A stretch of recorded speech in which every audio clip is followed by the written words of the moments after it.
Hello everyone, and peace of Christ to all of you. Please invite your friends and let us have some good comedy time together today.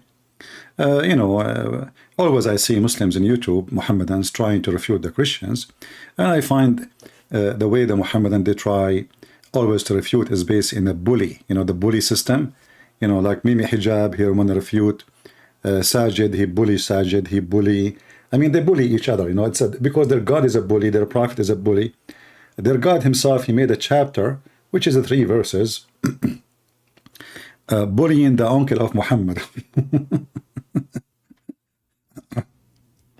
It's like two very, like a grandmother sitting in the morning, listening to some gossip, and all this Thai fashion gossip style. But today we will show you this kid, and actually I want people who download this video to cut it as many as you wish as short videos, so everybody will laugh at them, because actually when the Mohammedan they try to refute Christians, they refute themselves. If you remember when Lily Dawa, she said that God cannot be inside his creation, because if he is, he cannot be God. And then later, a few weeks after, he said God entered his creation. So this Mohammedan is no different. He is the same style. He do bully, and today we will laugh with him. This is the kid. Some of you I saw is saying like I'm going to talk about a bishop. No, I'm not going to talk about a bishop. But I saw this kid trying to refute that bishop supposedly. So I will go like the first video in the page. This is the first video. I just open it. And I will go by the videos one by one, and we will see how stupid Islam is. Be my witness. Let me open the first one. All right. I will adjust the screen size because this is a short video size, like a phone size.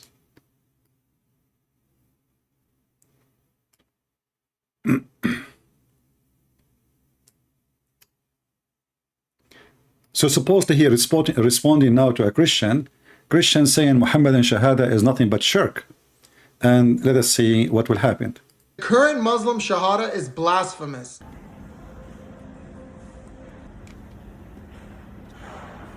Take your time, bully boy.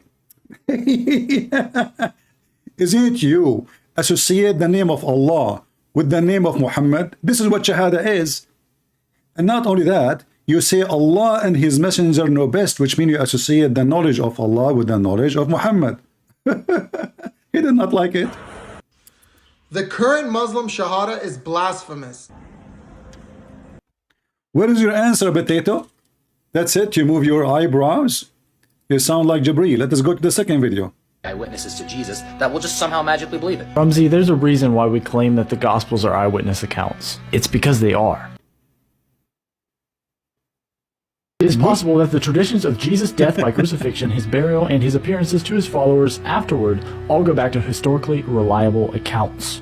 Well, they call them Matthew, Mark, Luke, and John because we don't know who wrote these books, and there's no point calling them Sam, Fred, Jerry, and Harry. I mean, they're written by people we don't know who they were. Just to show you how stupid the Mohammedan. Isn't it? This is the same guy who said that Jesus was crucified and buried and dead. So if you want to take what he say, you idiot, then you take what he say. Do you see how stupid you are? Muslims are bringing an atheist who hate God to prove their point. However, potato, so why your stupid God, he approved the Gospel of John? What is the name of the Quran Gospel, or the name in the Quran for the Gospel? It is Injil, and that is the Greek book. Abdul. They were written by. They are anonymous. They are anonymous. They are anonymous. They are anonymous. Conservative New Testament scholar Richard Balcom tells us that the argument that the text of our Gospels are close to the eyewitness reports of the words and deeds of Jesus runs counter to almost all recent scholarship. Oh, and now if we go to the stupid Quran, 600 years after, we will see the stupid Quran says, believing in what is with them. So if those people telling the truth, that means your prophet is a fraud. Here we go. Lima ma'ahum. And this guy, he claimed that he speak Arabic, so he have no excuse to say it doesn't say that. CP, this is the Quran, it says, and when a book come to them confirming what is with them, confirming what is with them. And this is not only one verse or two or three, is tons and tons of verses. It's all over the Quran. The Quran even saying what is between their hands. بِمَا بَيْنَ يَدَيْهِ. So what is between his hand or their hands. So the Quran again, chapter 2, verse number 91, saying the same. So either you take your stupid Quran over those atheists, or you take the atheist over your stupid Quran, and then we will find out who is the stupid here. And we confirming what is with them. This is the same chapter, the Hindu chapter, cow, verse number 91. And we just showed you 89. It's the same, confirming what is with them. What is with them? You see it? Maybe he's blind, like he's a prophet. And we can show tons and tons of verses. Chapter 2, verse number 101, confirming what is with them. This is the stupid Quran saying that. So why the Muslim, they keep saying the opposite of what the Quran saying confirming what is with them, and now the Muslim, they will say, he don't mean that, he means some of what is with them. So are you saying to me the Quran is a stupid book and the Arabic is short to say some? Your God Allah is stupid to the point he forgot to say some? You know what? Look like your God and Muhammad and Jibreel are three some party. Let us continue. Is that the whole argument he had? Let us see. Number 2.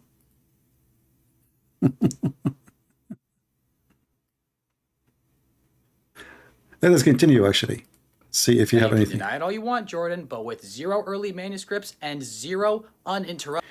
0 early manuscript. None of those will say. Actually, this guy himself, Borat, he said there's no book in the world have manuscript as the Bible. You are a scumbag like your prophet. Next video.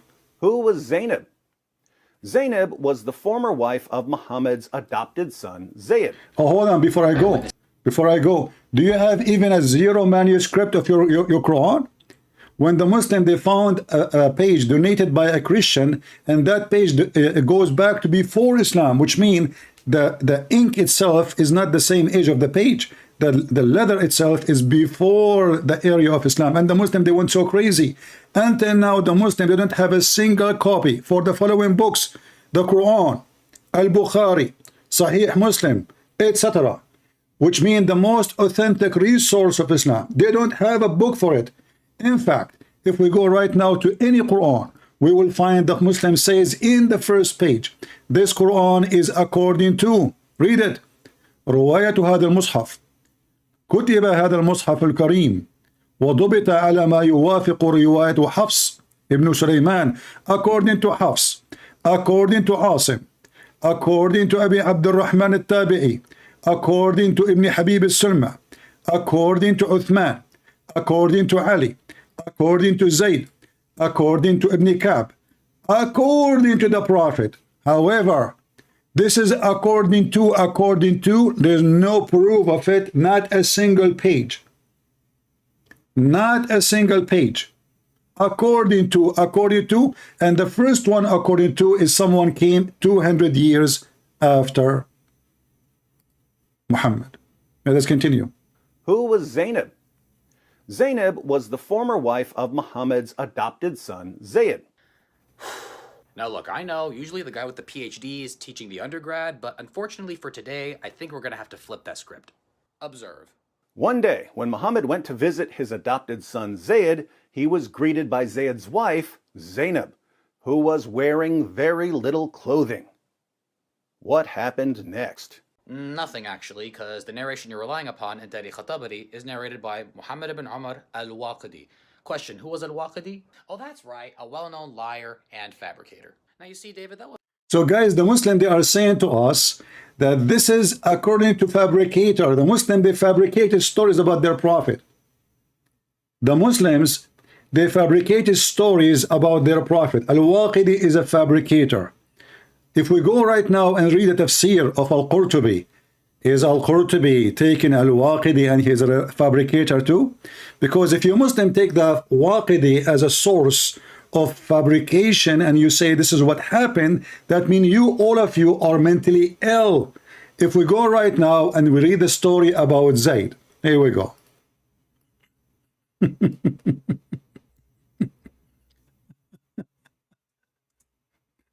Anyone, guys, listen. They are not only they bully you, they will bully each other. Al-Waqidi is a Muslim.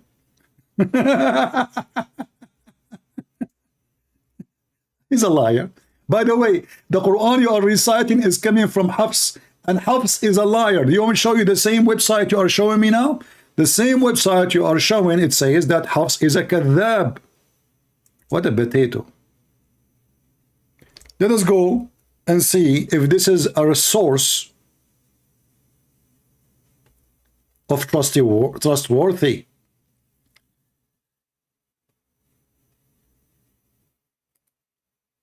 This is the official government website of the Kingdom of Jordan. Now we can show you the one for Saudi Arabia. You will see the interpretation, and nobody in the interpretation saying it is a lie.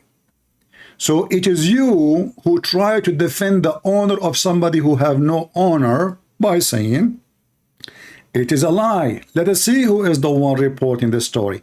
By the way, if you don't like it here, we can find in different website. Hold on, forget about this one. Maybe this one is not good for you. Let us see if we can open the Saudi government website.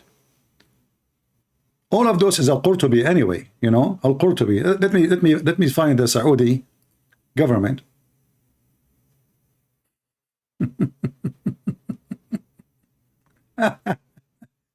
You see how easy this guy is a liar. That's it. We solved the problem.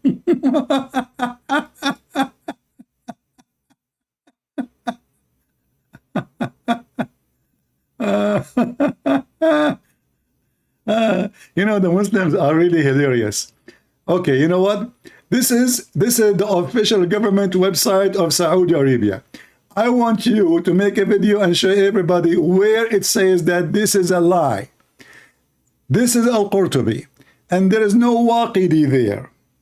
There's no Waqidi there. Potato.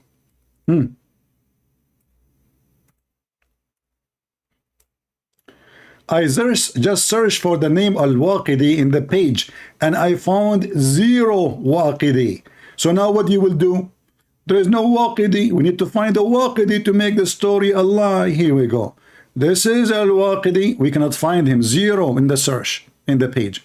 So now, your prophet, he went to his own son's wife when she was home alone. And he was before screaming that Zayd is my son, and I am from him, and he is from me. And then Zayd went out of the house, and the prophet, he came to the house, and then Allah, he made the wind lift the curtain, and Zainab كانت متفضلة. She was wearing almost nothing. متفضلة. Brother. Let's see together what it says here. And not only that, by the way, it says here there is 16 privilege for Muhammad.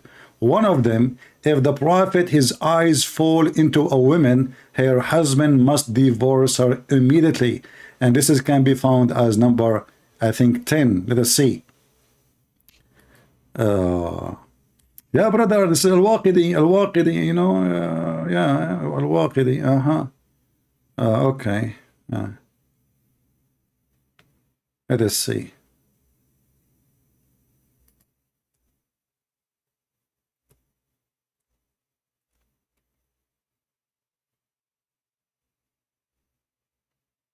Let us see.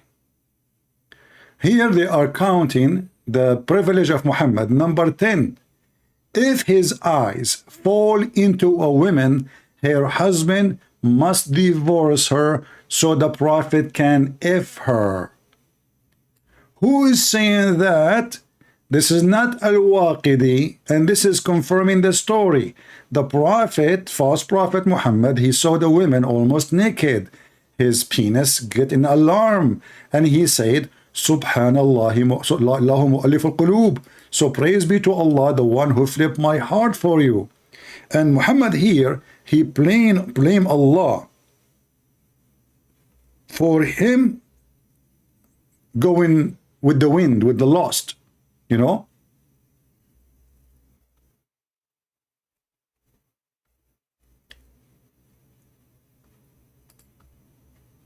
Let us use the translation, Google translation. Translate.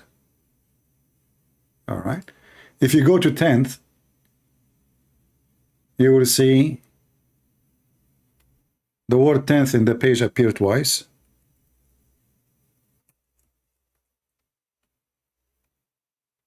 All right. Not the first one, the second one. If his sight fall on a woman, her husband must divorce her so the Prophet can F her, not to marry her. The word nikah mean to F. So Al-Waqidi is a kadhab, Al-Qurtubi is a kadhab, Ibn al-Arabi is a kadhab. I mean, all of you Muslims are a kadhab. And actually, this is what we are making the video now, to show that all of you are a bunch of kadhab, because this is all approved by you Muslims, and you will notice nobody opposing this. Nobody saying no. And you will see the privilege, all of them about sex and money, sex and money, sex and money. All the privilege of Muhammad. All the privilege.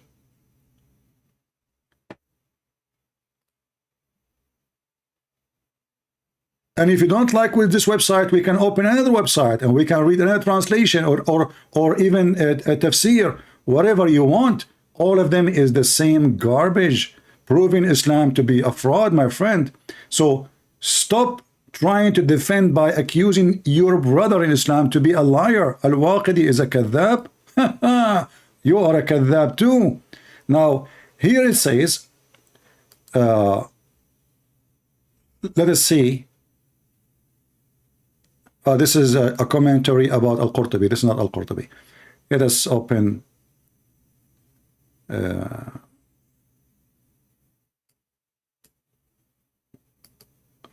And they are describing even how Allah left the curtain by the wind.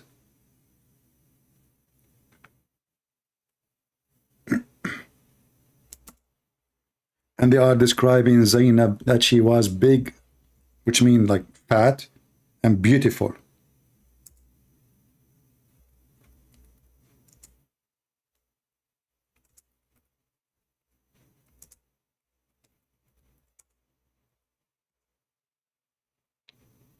Here we go. How Zainab she look like? Let us see. Why Muhammad he like her? Because she was so big. And you know, those Arab are obsessed with women who they are huge in size, because they believe that the one she is skinny, she is sick, she have something wrong with her. So if we go down here, we will see it says that Zainab كانت بيضاء جسيمة من أتم نساء قريش فهويها. So the Prophet, once he came, فأبصر زينب قائمة, he found Zainab standing, and she was so white, big, huge, and beautiful, from the most perfect, beautiful women of Quraysh. So he has lost for her. And he said, Subhanallah, Muhammad making Allah is the reason for his loss against a married woman. She is a married woman to his own son in adoption, imagine. And he is flirting with her in the house. Where? In the house, not in the street, not in the house when the husband is not there. You see how trustworthy? Let me use the Google translation. And I will post the link for everybody so everybody can see it. Potato, Al-Waqidi is a liar. We solved the problem. You see how Muslim they can refute in 2 seconds. Yeah. Al-Waqidi is a liar. Al-Qurtubi is a liar. Al-Tabari is a liar. Ibn Ishaq is a liar. Ibn Kathir is a liar. Everybody is a liar. The Prophet got busted.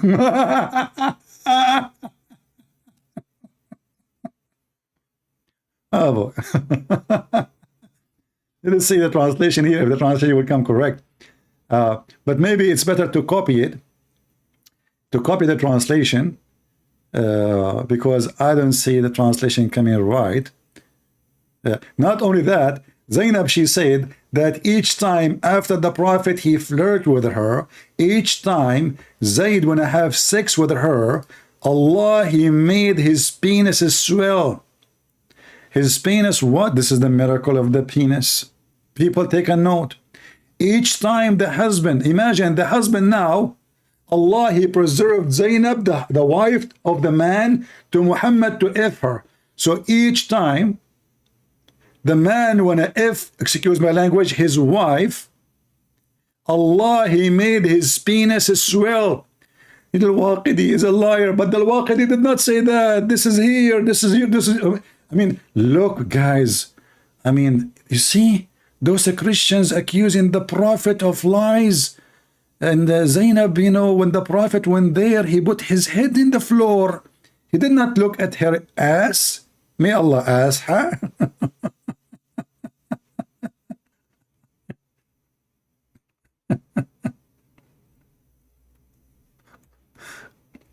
The Prophet was a very good man. Look, Zainab, she was standing. She was white and huge. The translation not coming good. White and beautiful, from the most perfect women of Quraysh. Zainab, she heard Muhammad flirting, not a glorification. You know, Muhammad, he's saying, Subhanallah, Mu'allif al-Qulub, praise be to Allah, the one who made my heart. He is accusing his God that he is behind his fornication. Because Muhammad, he said in the hadith that fornication have many ways. Fornication of the eyes, fornication of the hands, fornication of the feet, and fornication of the penis or the vagina. Now Muhammad doing fornication in this moment with the eyes and the tongue. And he is accusing his God that he is behind that fornication. It is Al-Waqidi. Let us go to video number 2, 3, whatever it is. Let us zoom in. So guys, when you make those videos, you have to make them, try to make them shorter, you know, like cut them pieces, each topic alone. But you see how he solved the problem? Al-Waqidi is a liar. All Muslims are liars. Allah's messenger. Whenever you have that, those two words, there's this little Arabic inscription. Sallallahu alayhi wa sallam. Interesting. But Allah, the name of Allah doesn't get that. Did it ever occur to you that we don't say Sallallahu Alaihi Wasallam after Allah's name? Because Allah's name is in that very sentence. I mean, you hit the guy in the belly button. Look at this look. Then Allah name in that very sentence. Abdul, he's asking you, why you don't add something to glorify your God after his name, but you add something after Muhammad's name to glorify Muhammad? Which one is more important? The smart you said that Allah name come after Muhammad, which means Muhammad is first and Allah is second, and Allah is just a decoration to make Muhammad more sexy, and you know it. Do you see how stupid you are? You just confirm what he is saying. He is asking you, how come you glorify Muhammad by saying that Allah and the angels are praying, not sending blessing? Because all Muslims, they say, let us see if he will say that or not. Hold on. Oh, you didn't notice? Listen carefully. Listen carefully. Sallallahu alayhi wa sallam. Sallah mean pray. Allah, he pray on Muhammad. Why? Who is the God? And Allah, he pray to who? And if you say that mean a blessing, that will be more stupid, because the verse says, Allahu wa malaikatahu yusalluna ala nabi. Allah and the angels praying on the Prophet. Go watch the debate with David Wood and Mimi Hijab. Muhammad Hijabi agree that Allah he pray for, not to. Next. So academic, who defines what's normal and what's not normal? Who defines that? Who defines what's normal and what's not normal? Yeah. Basically, you define what's normal and what's not normal. So it's subjective. That's it. That's first of all a stupid answer from a Muslim, because according to Muslims, it is not you who define what is normal or not. It is Muhammad, because you are a slave of Muhammad. So if Muhammad he say you drink camel urine, you drink it. But all of us we knew that drinking camel urine is nothing but eating shit. Shit have two forms. One is a liquid and one is a solid. You Muslim drink the liquid shit and you make it normal because Muhammad says so. So it is not you who define. You are just a slave, like a tail behind a dog. You don't decide where to go. The dog go, the tail follow. Yeah, smart. Now, so now am I? This is This stupid. verse was revealed regarding the stoning of adulterers. Nothing you said about the context of that verse undercuts my original point. I'll gladly break it down for you. Break The it. Jews at the time had an issue, so instead of using their own scripture, they decided to go to Muhammad, peace be upon him, to solve the issue for them. So the Quran, when describing this, says, "Why do they come to you for judgment when they already have the Torah containing Allah's judgment?" Think of it this way. Imagine I was to ask a Christian for some advice, and the Christian would respond with, "Why are you coming to me when you have the Quran containing Allah's judgment?" Would we then understand that Christian to be saying that the Quran is reliable? And That's a good one. And this is why you will not find a Christian saying that to you. And now you got your prophet busted. Because in the Quran, Allah said to Muhammad, if you have a doubt about what we sent to thee, go and ask Christian Prince. Based on what you said, it is stupid to say to somebody, go and check your book, and his book supposedly it's not valid, and this is what he is saying to you. And now we find that Muhammad himself was advised by the funny Allah, Aka Muhammad, if you have a doubt about what we sent to you, go and ask the people of the Torah and the Gospel, chapter 10, verse number 94. And now, what you will say, continue. Different one. You look like funny, you know. in fact, I'll use you as an example, because you yourself in your own video said, Allah says to Muhammad regarding the Jews, hold on, did you just say Allah says to Muhammad? Are you now admitting that the Prophet Muhammad received revelation from Allah? Oh, I got you. Are you admitting that the Prophet refused revelation from Allah? Here we go, victory. Abdul, don't you know that Allah, his other name is Al-Waqidi for the Christians, which means he is a shaitan? So yeah, we admit that Muhammad received a revelation from Allah. I can prove it to you in 2 seconds. Isn't it your prophet, he said, that he received command from shaitan? And this is the hadith. And don't tell me now Al-Waqidi saying this hadith. This is very accurate. I know, you will say to me Al-Waqidi now, the Al-Waqidi, anything now. Who is the one who command Muhammad? Shaitan, the devil. He command me not, but to do good. Do you see it? Maybe you do not know how to read, as you Muslim claim about Muhammad. Who command Muhammad to do good? Shaitan. But who is the devil who do command Muhammad good? I mean, have you ever heard of a shaitan? He is a good shaitan? Do you Muslims have a good shaitan and bad shaitan? Now he might say to you, oh, it says here, it says a genie. Abdul, here we go. The hadith, it says shaitan. Shaitan. Shaitan. Even the title of the chapter, it's about shaitan. So, good luck with that. Your prophet, he received shaitan command. And command from shaitan, who is a Muslim shaitan. What the heck? Let's go back to the video. I mean, yeah. So today we will answer like as many we can of his funny videos, and you guys, you can cut them pieces. It's just for comedy, you know. I don't consider him someone. I mean, it just, we can use him for the benefit of making Muslims leave Islam.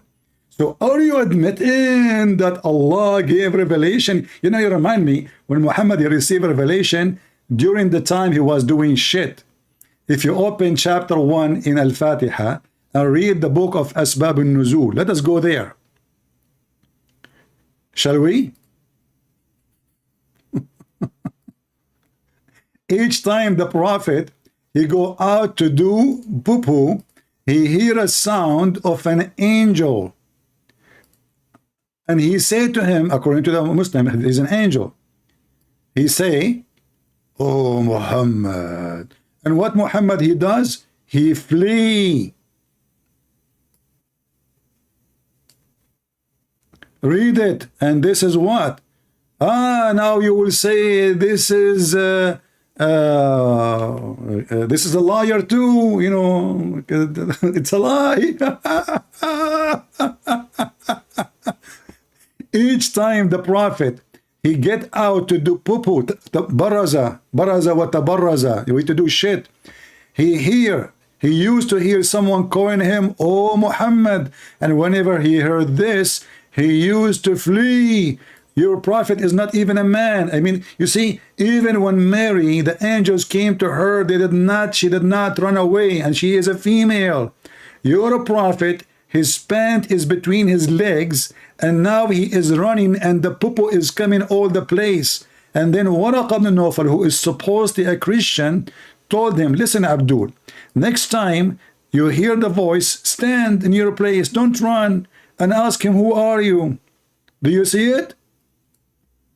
And now what you will say, it is a lie. It is a lie. We Muslims, a lot of us, we lie about the Prophet, and we lie, and then we put it in books, and then we will publish it in universities, and we teach it to our kids because it is a lie. Yeah, it's lie only in YouTube.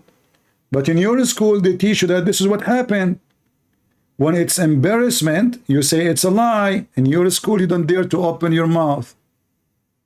Is that true? Let us go back to the videos. The only prophet who ran away, who received revelation during the poo-poo time, is Muhammad. Oh, I see. You're being rhetorical. You don't actually believe the Prophet Muhammad received revelation from Allah. Yeah. You're just saying that rhetorically because we believe it in order to make a point. Hopefully this helped. This verse was revealed regarding the stoning. Same time, by the way. Here you will see Muhammad about the stoning. The Muslims don't have the stoning. The Muslims didn't have a stoning verse in the Quran. Do you know why? Because the preserved Quran was eaten by a goat. The Jews, they have it. The Muslims, they don't have it. Why? Because the holy goat of Allah, and remember, the Muslims, they say, everything happened by the will of Allah. So who is the one who sent the goat to eat the Quran? Allah. Read carefully. A verse of stoning and breastfeeding for adults. Yummy, yummy. Breastfeeding for adults. Oh boy. I don't know how many of you are getting hungry. Oh. Okay. It is what? Breastfeeding for adult in the Quran. Where we can find those verses? Abdul, what the heck is that? Breastfeeding for adult? You?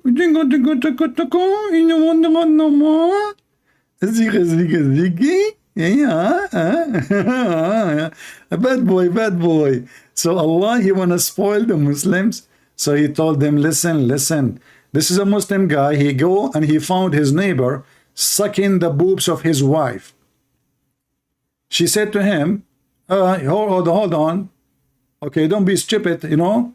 Okay, this is according to the prophet, and today, you know, the prophet, he said that, you know, like breastfeeding. This guy, he came, he says, can I do breastfeeding for you? As the prophet said, peace be upon him. You know, I don't have much to pay you, by the way, but yeah, I mean, you go inside your house, you found your wife doing breastfeeding for adult. And this was in the Quran, but this is not our topic. Where is the stoning to death? Read with me carefully. And now don't tell me Al-Waqidi said, this is not Al-Waqidi, and this is Hassan, which means good. It says here, the verse of stoning and breastfeeding for adult 10 times was revealed, and the paper was under my pillow. And a time sheep entered and ate it. So now we have two things is missing in the Quran. So the question for the Muslim, the preserved Quran, who can recite for me the verses of a breastfeeding for adult 10 times? Listen, don't tell me the goat ate the Quran. I don't believe it. I believe that you Muslims is the one who ate it. You don't like it. It's an embarrassment. So you decide to eat it.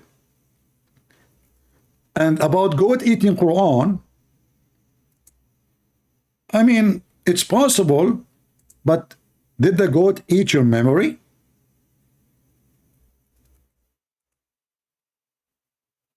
Did the goat eat the memory of the Muslim? The Muslim, they keep bragging about that they do preserve the Quran.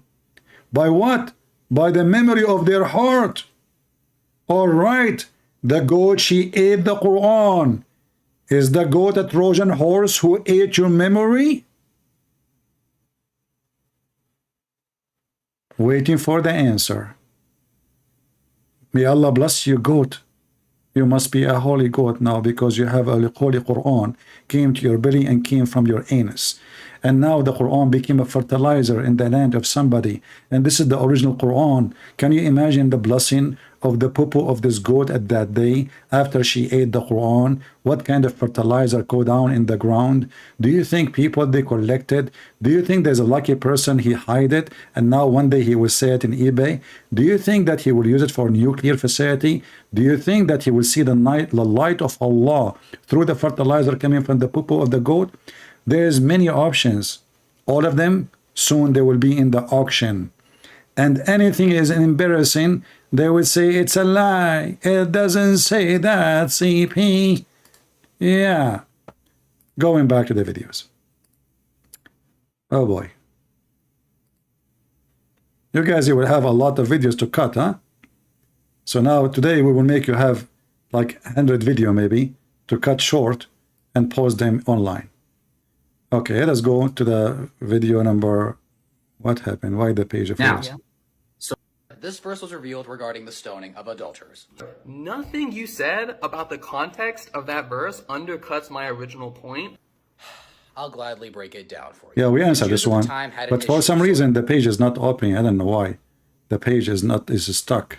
I'm not sure why. Let me see. It's not flipping down. What happened? Let us refresh the page. Okay. The greatest and most common cause of curses in people's lives is breaking the first two commandments. In fact, this is not his page, so let us skip this one. Hold on. Where is this verse was revealed regarding the stoning of adulterers. Many people don't truly appreciate the importance of marriage in maintaining a strong, healthy, pious society. We are trying to find his videos in his page. Let's go back. So we can answer them in order. This one, I think we skipped something. Now, did we skip? All right. He's playing music. I don't want to play this one. What's wrong with this YouTube? Why it's stuck? This verse was revealed. Look like it's forcing me to watch a video before I can jump to the second video. That's stupid. You know, I can't even go down no more. Now, what the heck is that? And he's playing music like a monkey. Don't you know that the music is haram, you idiot? And you are playing music. Aidun Saeed. Playing drum. Well, let us go back to his page then, and to choose one by one, because obviously the page is not letting me go through. All right. So let us go here by order from here. I have to go back and then video by video, because for some reason is not allowing me to skip to the second video. Okay, let us see. Did we answer this one? I don't know. Yeah, we answered this one. Okay, skip this one. We skip. Okay.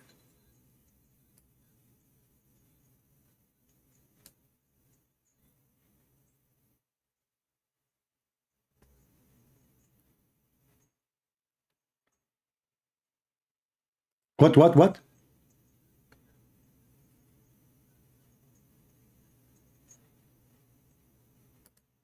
We just showed you, you idiot, that in your Quran, it's approving the Torah. And not only that, your stupid prophet Muhammad himself, he took an oath on the Torah. Physically, he put the Torah under his hand, and he said, I believe in thee and the one who sent thee.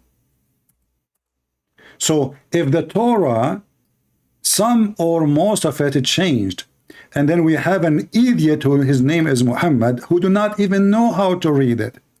He grabbed the Torah and he even take the cushion from underneath of him, show more respect to the corrupt book, and then he placed the Torah, which according to you the corrupt book, over the cushion, and then he put his hand on it, and he is holding the Torah now, saying, he said, bring the Torah.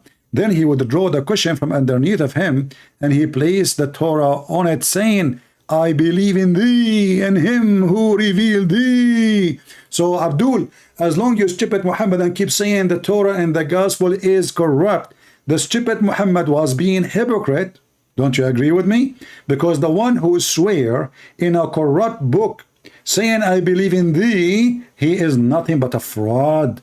I will never swear in the Quran, because I know the Quran is not only corrupt, you cannot corrupt the corrupt. I mean, from the beginning, it's a garbage. So when Muhammad, he take the book, and this is 600 years after Jesus, and he placed his hand over, there's no sound? Oh, sorry. No problem. We will play his voice again. But I think you got my what I'm saying. So he's saying, the guy in the video, he said that the Bible little bit, maybe there's a little bit of change according to him. Let me put him in the video again. Okay. No problem. We play the video, the sound again. Take it easy. Take it easy, my friend. We will play it again. Here we go. The problem is, if you acknowledge that there was corruption of some sort, on what basis do you claim that the message is the same for the most part? Exactly. If you claim, but this is a claim. Nobody can. You are the one who claim it, you stupid. A second ago, you played a video saying that you claim, but do you have a proof? What do? You go to an atheist to prove your claim. But in your Quran, it confirmed the book. It confirmed the book.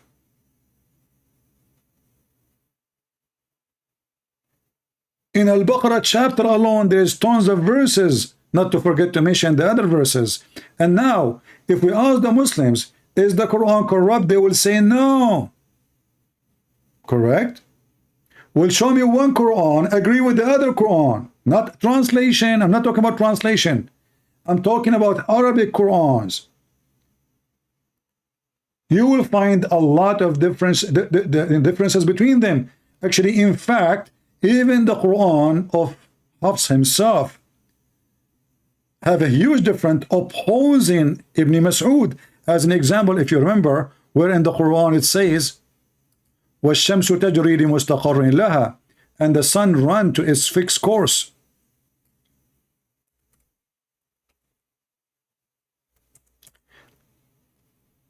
In the Mus'haf of Ibn Mas'ud, it says that the sun does not run to its fixed course.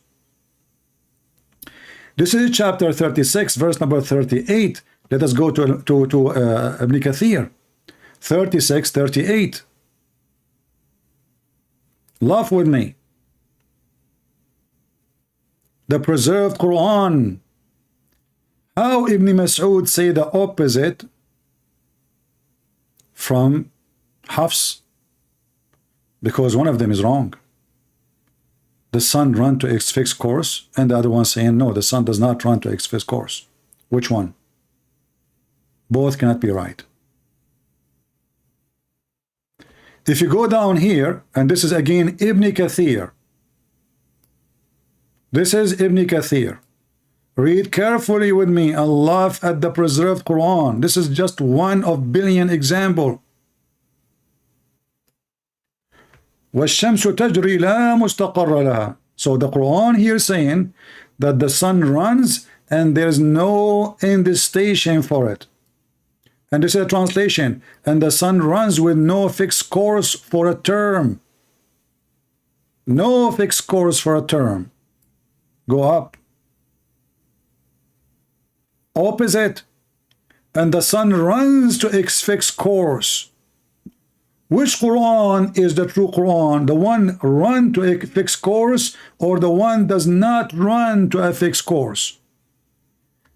Here, again, you will see different Quran. And the Muslims are confused which one of them is the true one. They don't know. So they have to put them both. But they are opposing each other. There's a huge difference between somebody who go to sleep in the sentence, and the other sentence, somebody he don't go to sleep. So it cannot be the same. And when they say to you there is different reading, it's just a change of dialect. That's a lie. This is the opposite meaning. This is not a change of dialect. And what dialect? Ibn Mas'ud, he lived in the same town where Muhammad lived. So why every Muslim would have a dialect when it is a small town of Quraysh?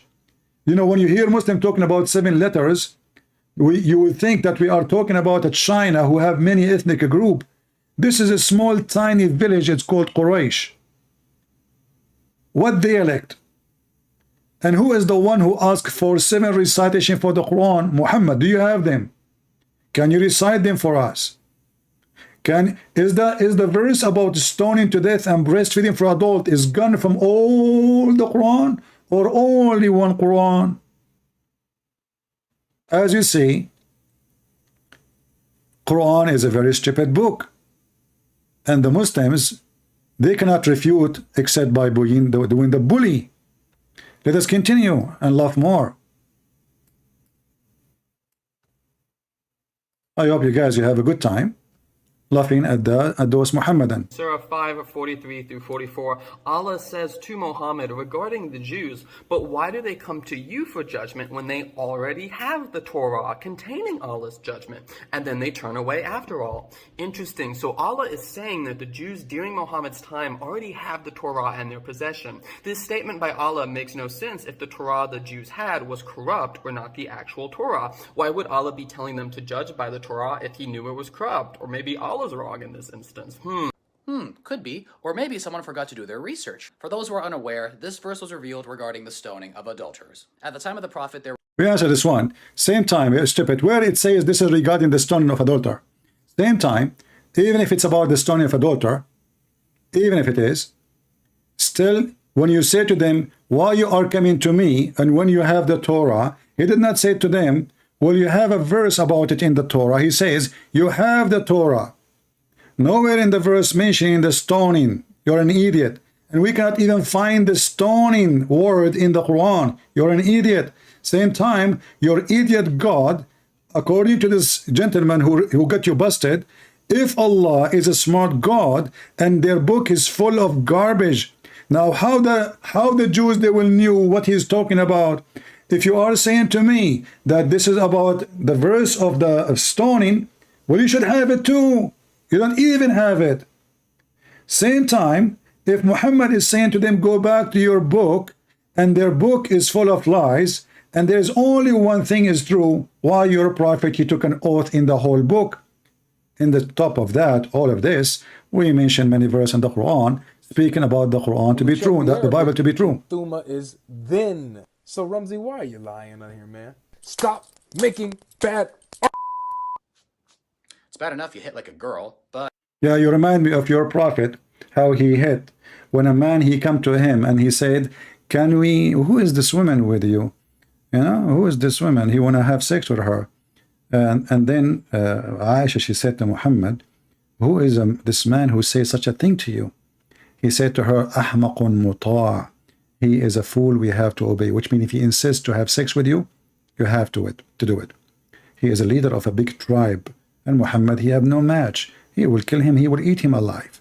Now, as long you are the man, and talking about beating by sandals, isn't it your stupid Quran saying that if somebody homosexual, all of you Muslims, you have to carry your sandals and beat the homosexual?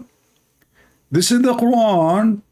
And now don't tell me it doesn't say that, CP. People will laugh at you. Okay? Yeah. We go to the Quran and we will find the following. It doesn't say that, CP. Does it? No, it does not. Yeah, Christians are crazy. And now he will bring me Al-Waqidi too, you know? Yeah. Here is you Muslims, as long you admitting that the one who used sandals to beat people is a female. This is you Muslims in the time of Muhammad practicing the women beating by sandals. Read carefully with me. Potato.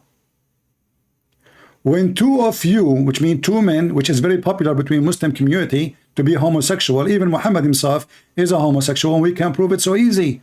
It says here, the one who act as the people of Lut act adultery or homosexuality intercourse, punish them both with insult and beat them with sandals.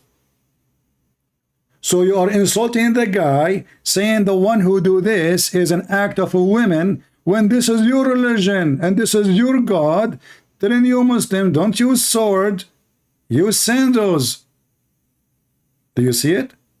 And now what you will say, it doesn't say that, CP. And now we need to ask you, where is the punishment for homosexuality in the Quran?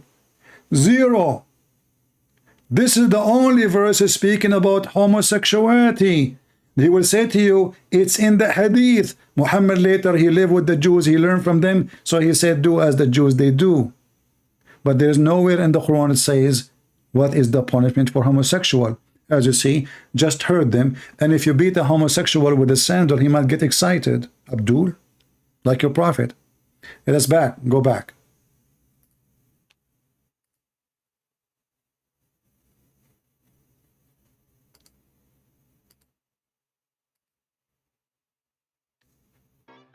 Here he's playing cartoon too.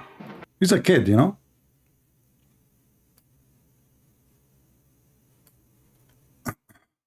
I don't know why this is stupid YouTube keep, you know, like freezing. Let us go. Skip. All right. Now we go back to the video Check here. the Arabic, Thumma is then. So Rumsey, why are you lying on here, man? Stop making bad. It's bad enough you hit like a girl, but now I guess I gotta teach you Arabic and English. Mm-hmm. The word then doesn't necessitate a sequential order, nor does the Arabic word thumma. Chapter 19, verse 70 uses the word thumma and reads, then surely it is we who are most knowing. What do you know? The Arabic word thumma and the English word then both don't necessitate sequential order. Let me get you busted, potato. This is an official Islamic teacher. He teaches Arabic. It's called Learn Quran. Learn Quran. Learn Arabic Quran. And this is Thumma in his video. And this guy is not a Christian. He is a sheikh. Thumma is a conjunction that usually indicate order and extensive period of time, which means there's a long distance between the one before it at a time, long time, before the one before it and the one after it. And it's used specifically to indicate time, not only just order. It have to be about something happen while after, not right away. Actually highlight the difference in the light of another conjunction, which is the fa. So fa is a conjunction that usually indicates order as well. So the like the difference in the light of another usually indicates order. So it joins between two things and it indicates order between them and an extensive period of time. We'll explain what that means in just a second. Just prior to giving the example, we need to actually highlight the difference in the light of another conjunction, which is the fa.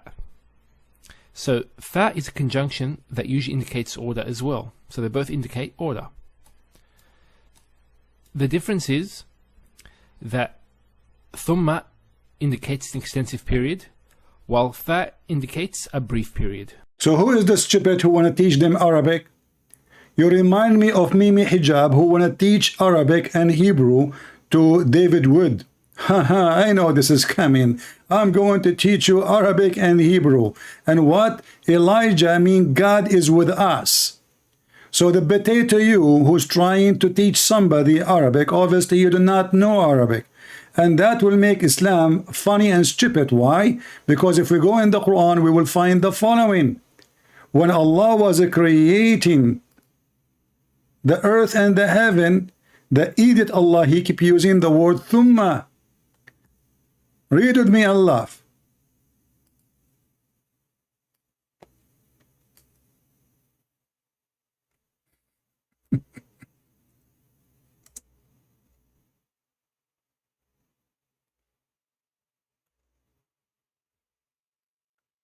Let us see. You see, the Muslims, they want to teach you Arabic, brother. I mean, what you can say, you know, what you can say.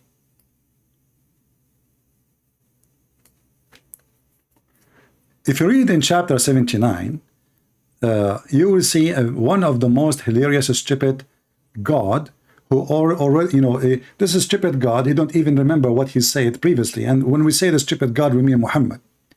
So according to the Quran, Allah, he built the sky, and then he left the sky up, and then he made the day and the night, and then after that, he spread the earth.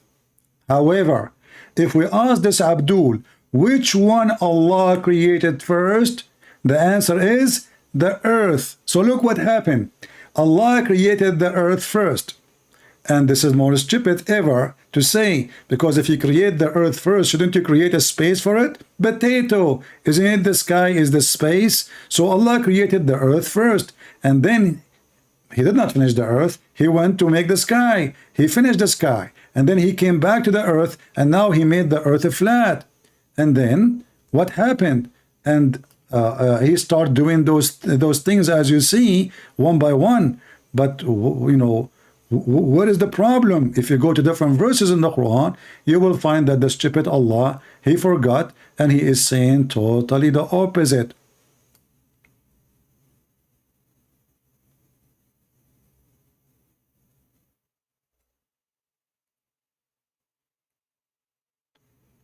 Okay. Maybe we should go first to the cow chapter. Here, it confirmed that Allah, he created the earth first. Do you remember the Zakir Naik speaking about the Big Bang? Brother sister, the Quran mentioned the Big Bang, and the Big Bang is proven, and the Quran mentioned 1400 years ago. According to the Quran, the earth created first. What Big Bang, potato? The only Big Bang you got now, since Lady Dawah told you that the scientific miracles of the Quran is a fiction and it's a lie. He who created for you all that things on earth, moreover, he designed, comprehend the heaven. So look what happened. It says in this verse that he created everything on earth.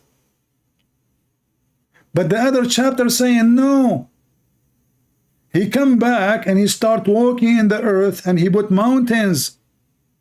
Here it says he created everything in the earth and then he went to the sky. There it says no. He created everything in the sky. He left up the sky. he made the stars and the moons and the day and the night, and then he started working the earth, and then he created water and grass and trees, and then he put mountains. Are we done? No. Let us go to other verses. The stupid Muhammad gift keep coming. He never ended, brother. If we go in the Quran, where it says,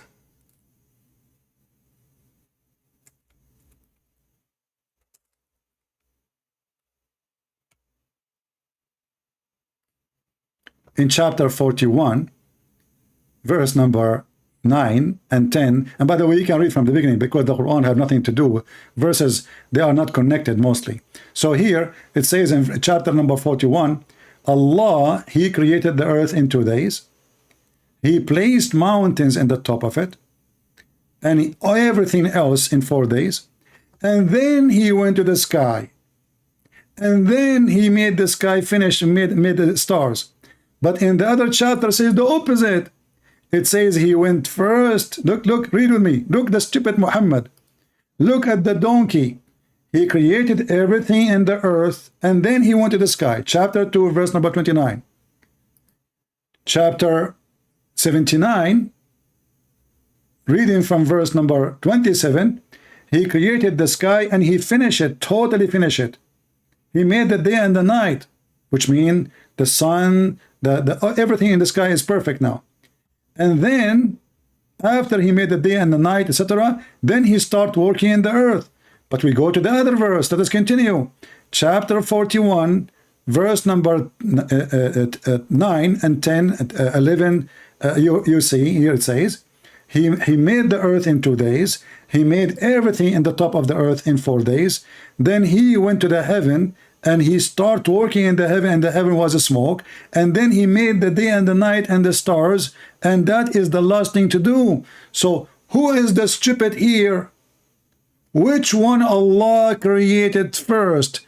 The stars or the mountains? The stars or the water? The stars or the grass?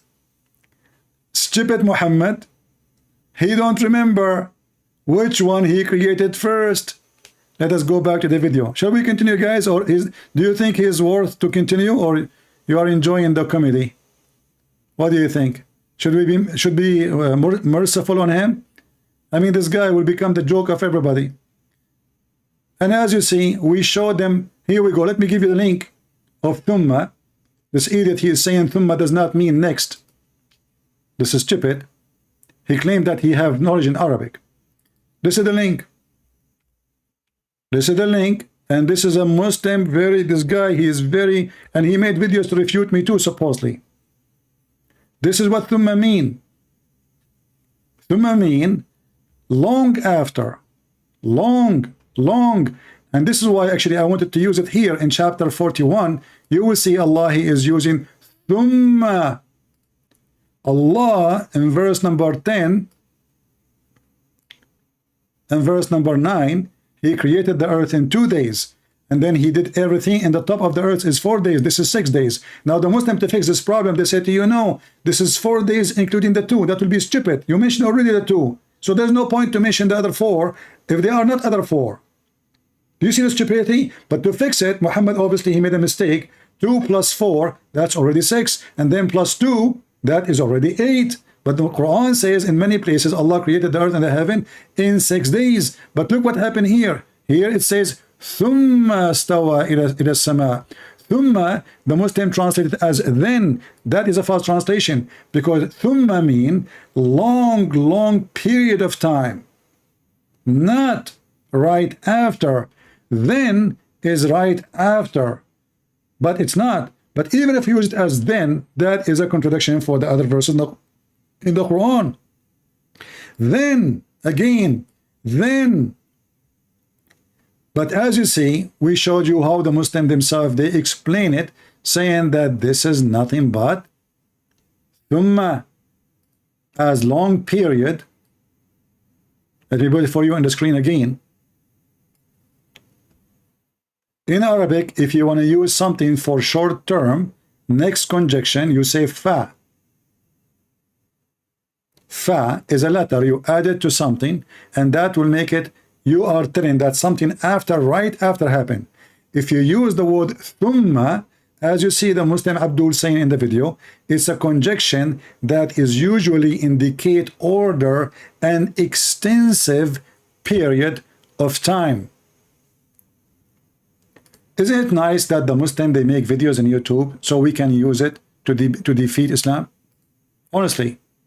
I mean, if those Abdul themselves, they are not making those videos, people, they might say, okay, no, this is a Christian saying such a thing. What if he is lying? Maybe he is not saying the truth. Maybe he is making other things up. But as you see, we are using the Muslim videos. Revelation that Muhammad had 500 years after Jesus, which obviously means Muhammad never met Jesus. Do these missionaries think God has a bad memory? Since God doesn't forget, it wouldn't matter if he sends a prophet 500 years later, 600 years later, or 6 million years later. Stupid. You are a low-class IQ potato. The guy saying to you, if I will go with you now, your God have a strong memory. But don't you think your God, his memory is so slow to the point, he wake up 600 years after Jesus to remember that he should have sent a man, his name is Muhammad. So the stupid you, claiming that your God have a strong memory, but the strong memory of Allah did not get activated until 600 years pass. And, oh, I forgot, man, I forgot. The Christians, they are worshiping the wrong God for the last 600 years. Man, I should put note in my screen. You know what? I have a note here. I have to do breastfeeding for adult 10 times. Okay, what is this note here? This note is says Muslim should drink camel urine. I remember that. Okay, what this note here? Oh, a Muslim woman, if she divorced 3 times, she have to F a new husband before she come back to the husband. What is this note here? Oh, this is note dirty. It's so old. Where I don't know. Oh, this note is 600 years ago. Hey, Allah, don't forget, you idiot, to remind the Christians that they are worshiping the wrong God. Jesus is not God, okay? Huh? Man, I forgot it. Man, covered by dust. I apologize, I apologize. So the stupid you, instead of saying the opposite, that your God obviously don't have a good memory, your God is an idiot, he slept for 600 years, and not only that, Allah is the one who deceived the Christians. We will see that later. Let us see next video. Revelation that Muhammad had. This is a stupid video. I had so many dreams in my life. I know what dream is, and I know what real is. And this was far from any kind of dream that I can ever imagine. I'm just curious to know if it actually gave you an intellectual reason as to why Islam is false and Christianity is true. But you know what? I want to go with you. So when your prophet, he was squeezed by the angel Jibreel. And even Jibreel did not say, I am angel. And he did not even mention his name. How your prophet, he noticed that Christianity is not true? I mean, the Jibreel, he just squeezed him. And nowhere in the Quran it says that Christianity is corrupt. Or what the Quran is saying, that the Christian, they believe in Jesus, that he is a son of Allah. But we don't believe in Allah, and the Quran itself contradicts itself, saying that the Christian believe that Jesus is Allah. If we go to the stupid Quran, you will see how stupid Muhammad is. Muhammad is so confused. Have you ever heard of somebody think that the Trinity is Mary versus Allah versus Isa? In the same time, the same stupid God, he claimed that the Christian believe that Jesus is the son of Allah. But the same Muhammad, he believed that Jesus is Allah.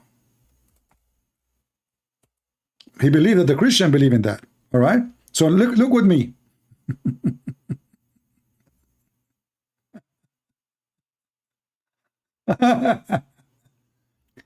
In chapter 5, verse number 17, it says, surely disbelieve those who say Allah is the Messiah. And now I want to ask everyone taking hashish from the Islamic religion, if the Christian believe that Allah is the Messiah, who is the Son?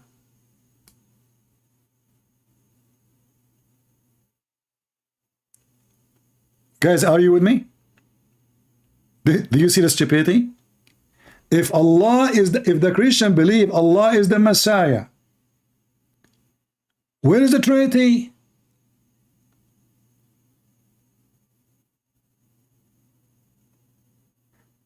The Christian, they don't believe that the Messiah is the Father. Neither they believe that the Father is the Messiah.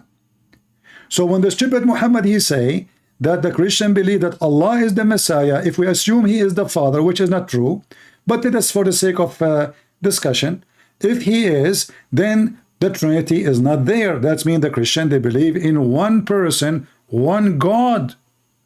In other verse, the stupid Muhammad, he say that the Christian believe that the Messiah is a son of Allah, and the Jewish believe that Uzair is a son of Allah. Chapter 3, verse number 90. But those two verses cannot be true, because first of all, we cannot find in the whole Torah where the Jews worship a man, his name is Uzair. Not as Muslims they say, it's a claim. Can you show me one place? Can you show me one book? The Jews, they say that? No, never. It's a lie. The Jews call Uzair the son of Allah, and the Christian, they call Christ the son of Allah. But in the other verse, the stupid Muhammad saying the Christian believe that Christ is Allah. So how he can be Allah and he is his son in the same time? Obviously, Muhammad is an idiot. He don't understand not another about Christianity. The Christian don't believe that the Son is the Father, neither they believe that the Father is the Son. We don't. This is why we call it the Trinity. So when Muhammad he says the Christian believe that the Messiah is Allah, then we need to ask him, who is the second person in the Trinity and who is the third person? The Messiah is Allah now. If this is what the Christian believe, so who is the second person and who is the third person?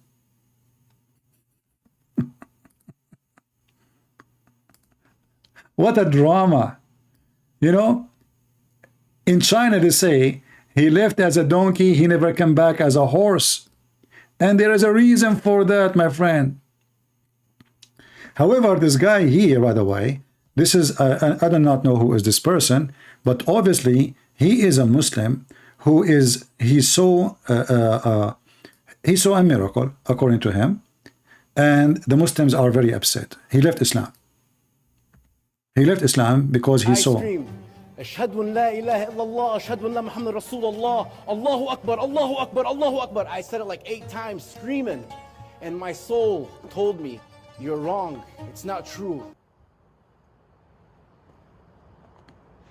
Sounds cool and all, except it's missing the part where either Jesus or some kind of angel comes along. Yeah, which one? Which one? Which one? Hey, Abdul, who is the one who came to Muhammad first time? What about the second time when he was doing shit? What about the first time ever when Khadija, she did striptease? You see, why don't tell this guy? Let us find out if he is seeing God or an angel or something truthful. By what? By asking him to do what Khadija did to Muhammad. What Khadija did to Muhammad, brother? She told her husband, when you see this angel next time, tell me. Tell me. He told her, I see him. I see him. And then Khadija, she asked Muhammad to sit in the top of her left thigh. She said to him, still you see him? He said, yes. And then she asked him to sit in the other thigh. She said, still you see him? He said, yes. And then she asked him to sit in the top of her, and she took off her clothing. And she said to him, do you see him? He said, no. She said, the praise be to Allah. It is an angel. This is not a Satan. As long you are questioning what he saw, how come you are not questioning somebody? He proved that he is a prophet by a striptease act. This is a Sirah Nabawiyya Ibn Hisham, volume number 1, page number 239. And this is the chapter name, Imtihanu Khadija Burhanul Wahi. Khadija is examining the inspiration came to Muhammad. How? By showing her legs and her thigh and her panties and her nipples. And all of this, the angel is still watching. But when the prophet, she told him to sit in the top of her, and the angel, he understood. Now it's time for boom boom, because the angel is so shy, brother. He left. And now Khadija, she said to Muhammad do not know. Muhammad himself, he is the prophet. Imagine, Khadija, he is a woman, and they are half a brain in Islam. She is the one who confirmed to Muhammad by her panties and her ass and her vagina that this must be an angel. Muhammad, he said, how? I don't understand. She said, listen. If this is Shaitan, he would love to sit there watching us having sex. Shaitan, he like porn. Angels don't. Oh. So when he sat in the top of her first thigh, she asked him, "Do you see him?" He said, yes. You know, okay, my cousin, sit in my left thigh. Okay, here. Muhammad, he's like a baby. Okay, cute puppy. So he said to him, "Hey, Messenger of Allah, do you still see him?" He said, yes, I see him. She said, okay, sit here in my right thigh. And Muhammad is moving like a puppy from a place to place, like a kid. And she said, "Do you see him?" He said, yes. And then she said, he turned and, okay, turn now and sit in my lap, okay? Face me. Okay, let me take off my bra and put your hand here. No, not here. Muhammad, I told you. Not now. Just wait. One by one. Put your hand here, okay? She said, to Messenger of Allah, "Do you see him?" And he sat in the top of her. He said yes. And then she took off her clothes and she said, "Do you see him?" He said, no. She said, "The praise be to Allah. This is an angel from God." Okay? So you are questioning that guy because he's so light, and the light spoke to him about Islam to be fraud. And as you see, he's an Arab. He's born as a Muslim. There is no reason for him to lie about what he saw. And now he decided to become a Christian. And now you decide to bully him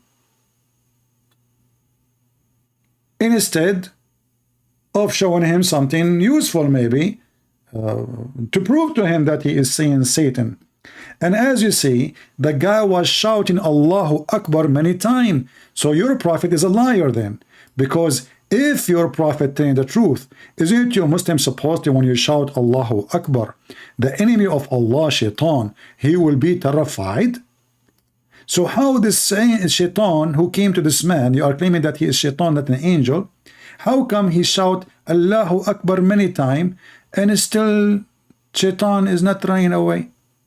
Do you think Allahu Akbar expired? Like, all I see is this white light flying around me in circles fast, and I'm falling. I knew it was my guardian angel. Right on schedule, the angel shows up and tells you Christianity is true, eh? Amir, you have to listen to me. You have to tell him he can still hear you. Tell Jesus to save you before your soul leaves your body. You know what? You got me. Hi, excuse me, where's the pool? I need to get baptized. Oh, okay. Just to show you that you are a stupid donkey again. You are making bully of something your prophet could not perform. When they ask Muhammad, "Hey Muhammad, you are trying now to act like a Christian and trying to be the same as the Jew. So how come you don't have baptism?" What Muhammad, he said, "You are an idiot. You do not know what the Quran teaching, don't you? That baptism in the Quran." Here we go.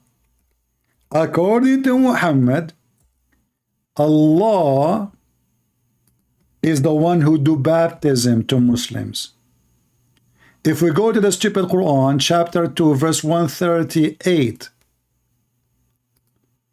just to show you that those idiots, they are kids, they do not know their religion. Chapter 2, verse number 138, it says that Allah is the best to do baptism.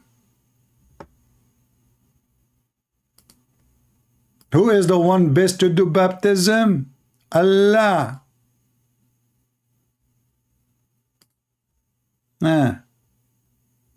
Muhammad, he could not do baptism. Where is the verse? Hold on. Do you see it, Abdul? I want to jump in the pool. So baptism, so you are trying to bully Christian now that we have a pool and we jump in it and this is baptism, Abdul? Well, wait. I want to show you the pool of your prophet, because you should follow the steps of the prophet, because he used to jump in the pool too. Let us see the pool of Muhammad. Can we? Yes, brother, sure. Here we go. Your prophet, he used to jump in a small tiny pool, have dead dogs and women blood from period. Now I will be happy, proud of you that you are following the steps of your prophet if you do as he did. Your prophet, he has his own pool. Read carefully. He, the prophet, people, they ask him, hey Muhammad, what are you doing, man? You jump in water, have dead dogs and women blood from period and garbage thrown in it. This is the pool of Muhammad. Takbir. What is the pool of Muhammad? Little jacuzzi in the size of the dress, as Abu al-Khudari he mentioned. He measured it with his abaya. Very small tiny body of water, and this is not running water. Remember, this is Mecca. People will never throw garbage in water if it is good to drink. They will never do that. This is water coming from the people, you know, in the old villages. Until now, actually, many places, they still wash the dishes behind the door of the house. And then they have little hole, and at the door go out to the street. And there's little tunnel will go to the lower point in the town. And this is where the sewage will be. Here, Muhammad is taking shower in his sewage, claiming that water is always pure and nothing make it not pure.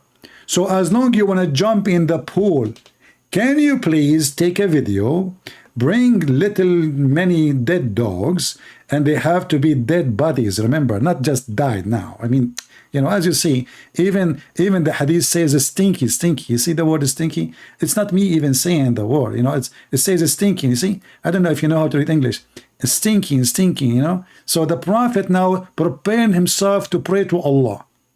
And he is jumping in a stinking water, have dead dogs and women blood from period. And this is explain why Prophet Muhammad's skin was so hilarious, so white. I think the dead dogs, they act like a bleach. And Muhammad, he was, imagine himself going to the beach. And the women rags for period, he wore them like a bikini. And he lay down and he said, this is what is going to be the future of the burkini. What a beautiful prophet, clean prophet. And according to the prophet, water is always pure and nothing make it impure. But isn't it piss? 95% of it is water. Potato. What is piss? How much water is in the piss? And what the difference between piss and this? Muslim don't accept hadith. Guys, here we go. This Muslim, he refuted me again. You see how Muslim, they refute anyone? Anything you say, in a second, they will give you a refutation. Listen.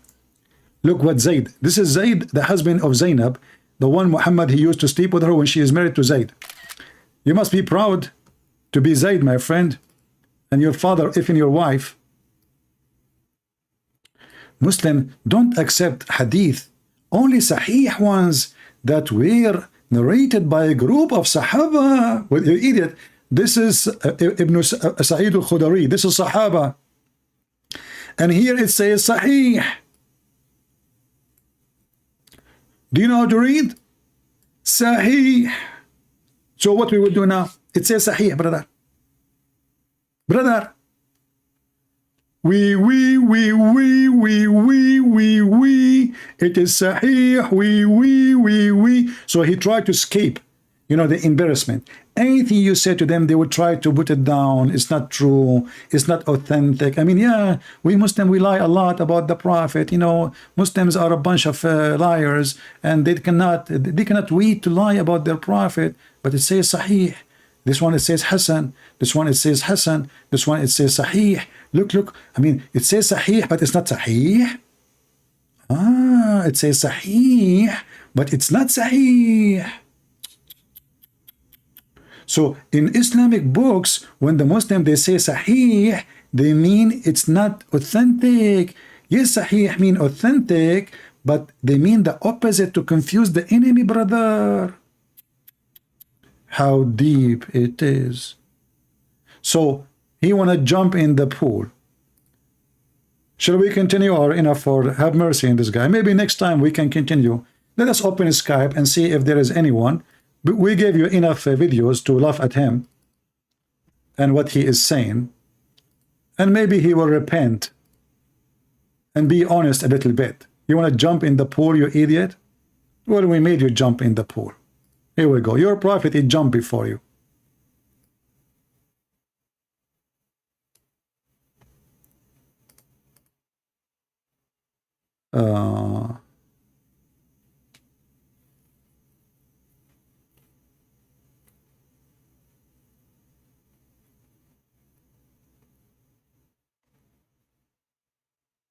All right. Do we have any Muhammadan?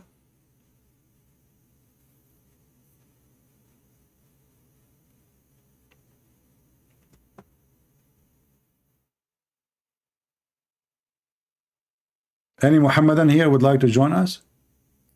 And you know, we know how Muslim they can refute us. You know, like, you know, you ask the Muslim a question, it's very easy to refute the Christians. Very easy. You know, like, okay. It's very easy. From Holland, when Allah mentions in Surah Al-Qalam that He has a shin, a leg, يوم يكشف عن ساق ويدعون إلى السجود فلا يستطيعون. This shin, this leg, belongs to Allah. And the authentic hadith in Al-Bukhari confirms this.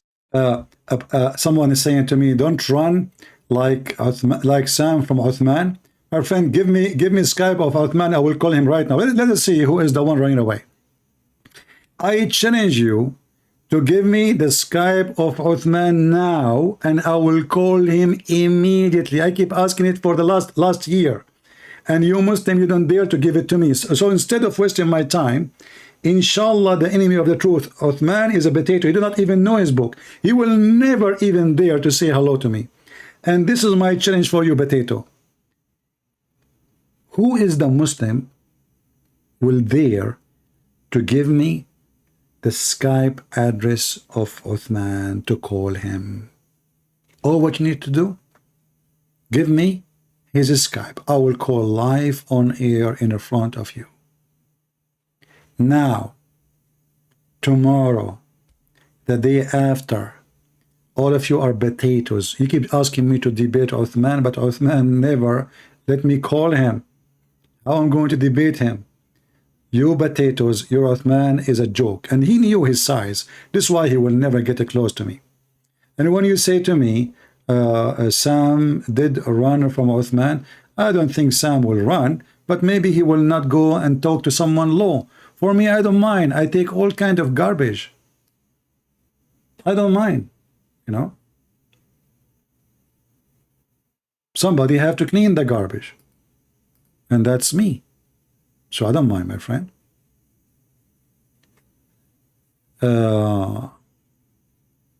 Let us see.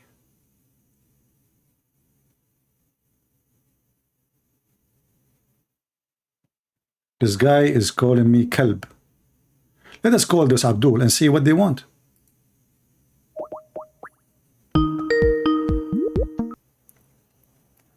Hello? Hello, my friend. Do you have a Skype of Uthman? I'm here to defend Islam. No, you said to me that Uthman, people are running away from Uthman. Do you have his Skype so I can call him right now?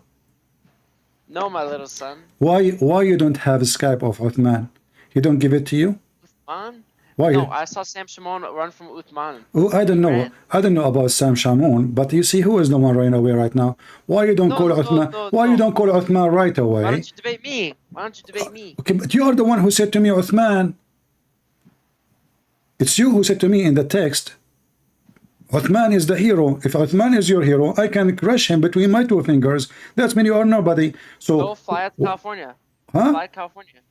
I'm not going to fly. I mean, you see, my friend, I have a rat in the garage. I'm not willing to go to the garage to kill the rat. So the rat, it's going to die sooner or later because I put poison there. So why I want to do that when I can kill all the rats in the world without going anywhere?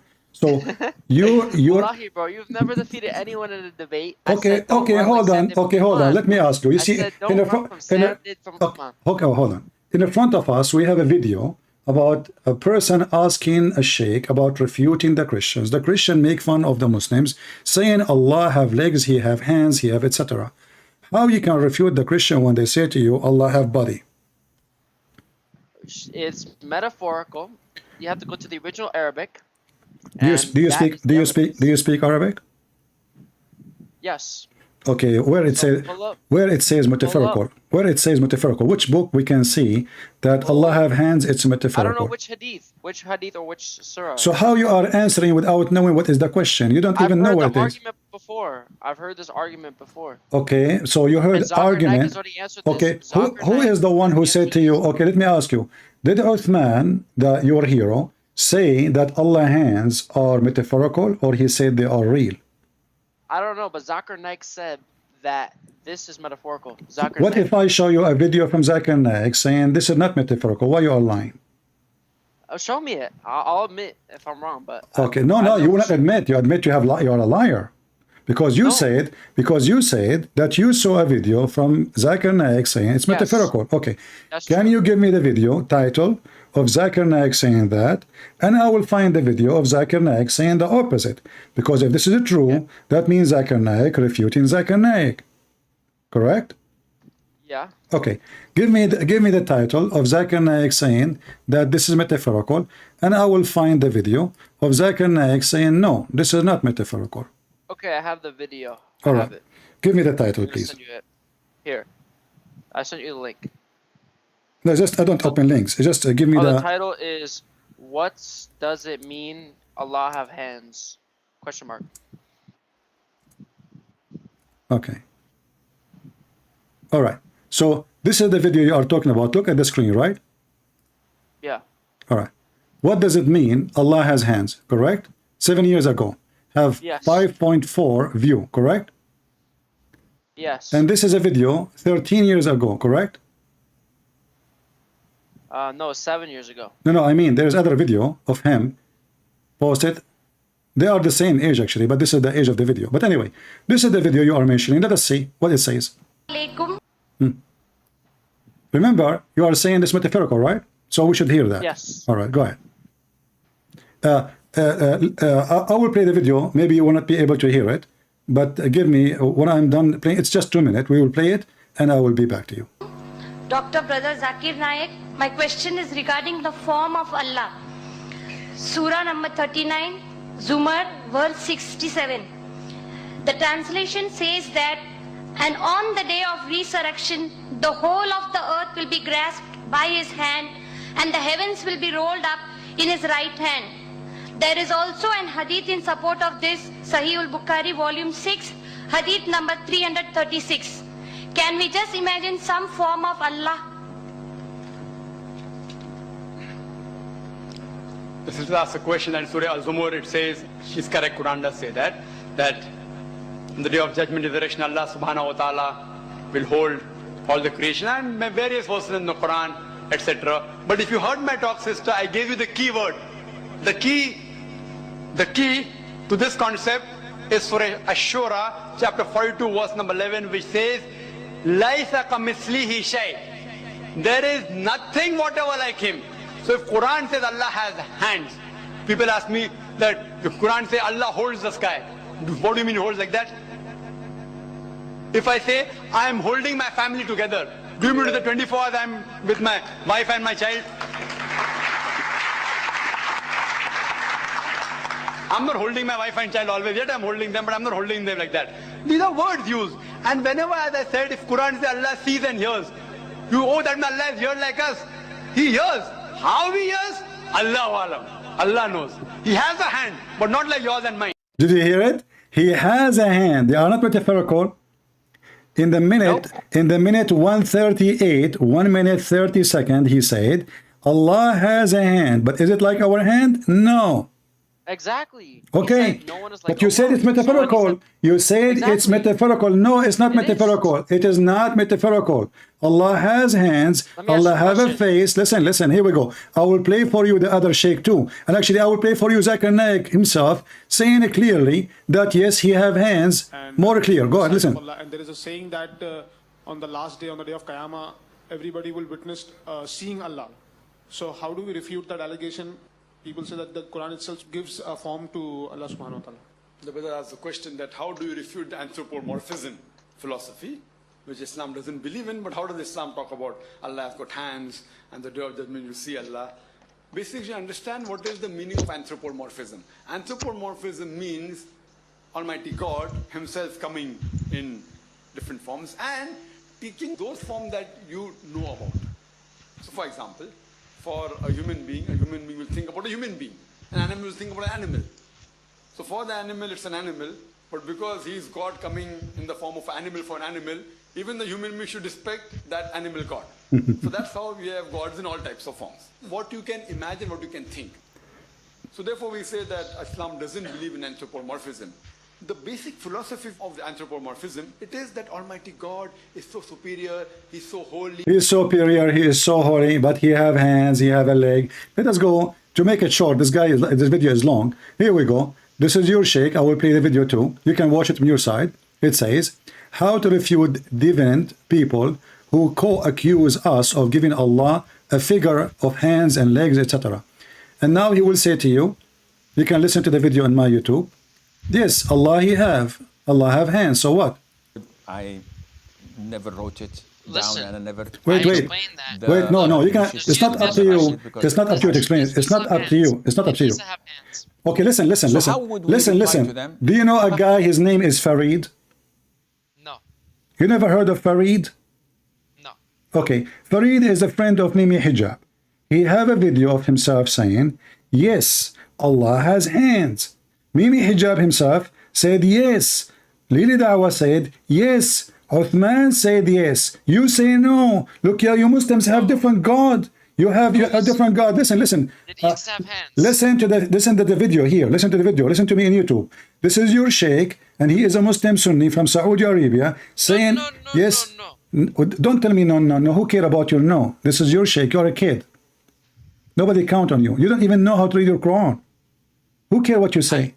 Does Isa have hands? Yes or no? Did he have hands on earth? Don't change the topic. Your God have hands or not? This is part of the argument. No. My God have hands. Your God have hands. So your God is not a man. Your God is not a man. Is that correct? Is your God is a man? Yes. Okay. Is he a chimpanzee? No. So what he is? God. What I'm not asking you now. I know you call him God. I'm saying he have hands now, and the hadith says that both his hand in the right side, and the sheikh, all of them, and Zakir Naik explain that Allah nothing like him, but nothing like me too, and nothing like you. Every one of us, even the drop of the water is not the same as a drop of water, the same as ice, the same as a snow. So is that mean the snow is? Does that mean the snow is God? No, your God have a leg. Why he have a leg? His leg and arms, are you talking about? It's not like Jesus or Isa when he had arms and legs.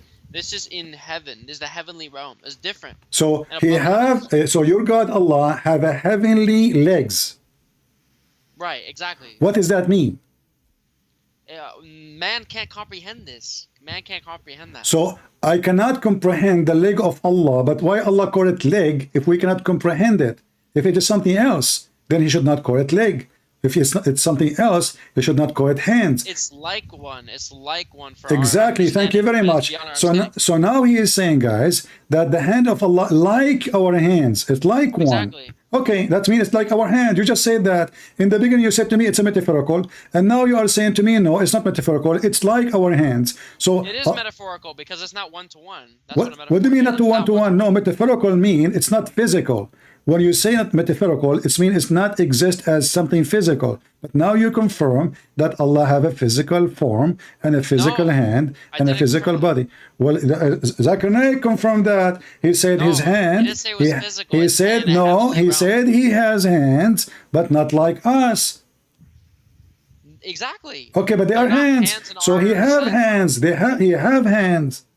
But you're assuming the hands are like our hands. That's No, you are assuming the one who said, like our hands. You said that. I said to you, why Allah calling it hand if it is not a hand? You said, because it is like our hand. So how it is like our hand, as an example, I have 5 fingers. How many fingers Allah have in his hand? 5. Exactly.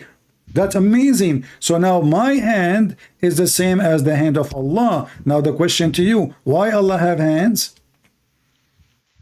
Why does it matter? Why does that matter? Well, if Allah, he make things by saying be, why he need hands? Because he's interacting in a heavenly realm, and that's what he decided he wanted to. He interacting by what? Interacting with what? Huh? Interacting with what? He's interacting in the heavenly realm, so he's taking a different form. What different form? Are you saying to me? Are you saying to me that your God Allah is a grim and he changed his form? Yes. Oh, he's a grim, like in the movie. No, you're just making jokes. I am not. You are the one who said that Allah, he changed his form. But you're making jokes. Oh, I make joke as I want. You are the one who said. You are the one who said, yes, Allah, he changed his form. Don't change topic. Don't change topic. No, we have one God. Even your stupid Quran says the Christian believe that the Messiah is Allah. Are you saying the Quran is stupid? No, where's that? Show me the hadith or the surah. Show me it. This is da'if. This is da'if Quran. Where is it? Show me chapter and verse. I just told you, this is da'if Quran. And recite it in Arabic. Recite it in Arabic. Do you know Arabic yourself? You said no. Recite it in Arabic. You know I'm going to check your Arabic. But you say you do not know Arabic. When? I know, I do. You just said to me you do not know Arabic. How a person, what about you call Uthman, and let us see who speak Arabic. Uthman the sheikh and I am. Call Uthman right now. Do you know? You're scared of Uthman. You're running. I see. I keep asking you to call Uthman and I'm running from Uthman. Do you see how it works? Listen, I'll call in tomorrow or 2 days. I'll get. No, you call him right now. Right now. I want to talk to Uthman right now. Go ahead, call him. No, he's sleeping right now, probably. What sleeping, you idiot? He live in California. They are 3 hours behind. They are 3 hours behind us. They are. It is 10:23 right now here. It is still very early afternoon in California. Call him. He's doing da'wah. He's probably doing da'wah. No problem. This is da'wah too. This is more important. I'm sending him a message. Listen. Okay. I'll send him a message. Okay. Hold on. You said you will send him a message. That means you have his phone number and you have his Skype. Is that correct? Not his phone number, but I have him on Skype. Okay, can you give me his Skype right now? Not now, tomorrow. No, give me his Skype. Give it to me. I will text him. Oh, you're so obsessed with him, dude. You are the stupid one who came to me and you keep talking about Uthman, not me. I did not mention Uthman. Abdul, isn't it you who said to me? My name is Saleh. You are Abdul. You are Abdul. You are a potato. Here we go. I challenge you. Listen, you came to me. You said that Sam, he ran away from Uthman, which is funny to say. Yes. And okay, let us see who is running from who. Let us see who is running from who. Give me the Skype of Uthman now. Message Uthman today. Give me now. Give me Skype of Uthman. I want to call him right now. He's just gonna block you. He will block me. That means he's a potato. Yeah. No. What? You haven't pulled up the video of Snapchat running. You want to pull the video up? Listen, potato. You just said, Uthman, he will block me if I text him. So who is the one running away? He doesn't know who you are. How is he? No, everybody know who I am. I will tell him I'm a Christian prince. Don't worry. And anyone can make a fake account. I will leave a voice message for him too. I will call him. I will call him right now. In the middle of the night. Give me the Skype, potato. Give me the Skype right now. Give me the Skype. Give me the Skype, and Allah will reward you virgins for that. Go ahead. Oh wow, you're insulting the Quran now. I insult the Quran every day. Don't you know? I insult Quran, I insult Muhammad. I laugh at them. No. Don't insult the Prophet. Don't. Okay. Don't make a mistake. Okay. Because if you do, I will destroy Trinity. You will destroy Trinity. What you would do? You will use what, like spray or something? What you would do? You know? Listen. Don't change topic. Give me the Skype of Uthman, potato. Why you are scared? Nope. Why? I will pay you. How much you want? I don't need money. I only need Allah. I will pay you $100. I promise in the front of everybody. You open an account in Patreon. You give me the account of Uthman. I call him. He speak to me. I will give donation to you $100. I promise in the front of everybody. First of all, I don't trust anything a Christian says. I'm not asking you to trust you, but I'm not asking you to trust. I'm saying give me the account of Uthman to call him, and I will give you $100. I don't need money. I only need Allah. I made that clear. Okay, I will give you 100 Allah. Here we go. There's only one Allah. Okay, there's many Allah. Okay, you see, you're running away. You don't want to give me the number of Uthman. Obviously, Uthman, your stepfather is a coward like you. Listen. Okay, I will say the Shahada. All right. You want to say Shahada? Say it. There's no stupid Muhammad but stupid Muhammad. No. Well, I mean, the Quran says the Quran says that Muhammad is stupid. Look, in the Quran it says, you said to me, show me where it says in the Quran that the Christian believe that Jesus is Allah. Well, this is a chapter 9, verse number 30. So your prophet is stupid, because if the Christian believe that the Messiah is Allah, so where is the Trinity? Which one are you specifically talking about? Chapter 9, verse number 30. Chapter 9, verse 30. All right. So you want to give me the number of Uthman, the Skype of Uthman? When you say the Shahada, yes. In Arabic, then yes, absolutely, I will do that. Okay. Even if the vilest sinners worship me with exclusive devotion, they are to be considered righteous. Abdul, do you know how to read? What are you reading? Chapter 9, verse number 30. Oh, okay. Sorry, that was something else.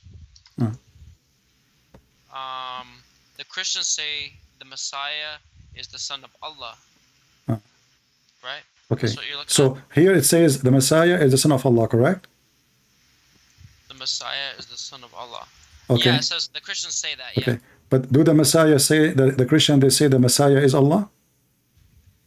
No, they say the Messiah is the son of Allah. They don't say the Messiah is Allah, according to the Quran. That's what they say. Okay. Read with me this. You can see my screen, right? Your screen? Yeah?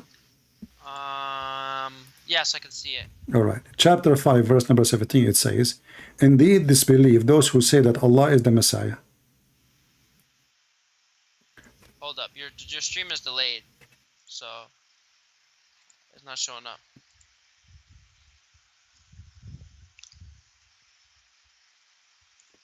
Somebody asking me how to say Shahada. You say there is no stupid but Muhammad, and his God is more stupid than Muhammad. That is a Shahada. Insulting, dude. Now read. But this is stupid, don't you see? Allah, he says the Christian, they say that the Messiah is Allah. And the verse he says the Christian, they say the Messiah is son of Allah. Are you the son and Allah in the same time? Either you are the son of Allah, or no, we don't. We believe that the son of Jesus is the son of God and God, right? Yeah, but he's not the same as the Father. He's not. The Father is the Father. The Son is the Son. The Quran saying now that the Messiah is Allah himself. So if he is Allah, okay, Abdul, how the verse saying in one saying he is the son of Allah, the other verse saying he is Allah? You're proving the Trinity is incorrect. You're debunking your own Trinity. How can it be the Son and the Father at the same time? This proves the Trinity. You stupid Abdul. We Christian. Abdul, you're stupid like your prophet. We don't believe that the Son and the Father is the same person. You're stupid like your prophet. You know, like the Chinese, they say he lived as a donkey, never come back as a horse. So how you can debate the Christian if you do not even know what the Christian believe? Now let me ask you. Let me ask you. As long Allah, he have 5 fingers. Do he clean his nose? You're not being serious, dude. You just no, I'm serious. Jokes. I want to know why he have 5 fingers. Come on, man. No. Why 5 fingers? Why not? Why exact like us? I mean, what about having 6 or 7? Why 5 fingers? You know, we Arab, we always touch our nose and we clean boogers. All Allah knows. Okay. Why do Allah have a penis? This is completely just insane, dude. Why not? I mean, Allah have a shin. Allah have. Are you saying to me Allah is a gay or he do he? What? Oh, I'm asking you. I'm trying to know. Okay, you Muslim call him he. Is he for real, or he is she, or he is so? Why you call him he if you don't have a penis? Why are you changing the subject? Talk about son Well, of you are the one talking about we talk about the metaphorical, and now we are in trouble. So Allah, you call him he. Is he for real, or he is a she? I don't even know what you're asking. Let's go back to the verse. Because I wanna learn about Allah, the nature of Allah. Okay, Allah is made of what? Allah is made of what? He have 5 fingers. The fingers is made of what? Only Allah knows. I don't know. Okay, so what do you know about Allah? Nothing. Somebody told you Allah have 5 fingers. So now you are walking in the wood. Now you are walking in the wood. Anything have 5 fingers, you think this is Allah? No, only what the Prophet revealed. How you will know? How you will know which one is Allah now? Whatever the Quran has revealed. What revealed? You just told me you do not know. That's why I'm saying I don't know, because it hasn't been revealed.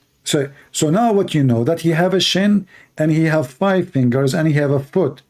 So when you walk in the wood, if a rat appear to you, you will think this is Allah because he have the same. No. Well, he have the same. Lizard have the same. I would have to be dead to see Allah. You don't have what? I would have to be dead to see Allah. So after you die, you will see Allah? Yes. And how you will know this is Allah? Because the Quran has revealed it. What revealed? He said to you, you have 5 fingers. There's many things in the grave have 5 fingers. If I'm dead, obviously I'm going to be understand that. You will become smarter after you die. No, not smarter, more have knowledge.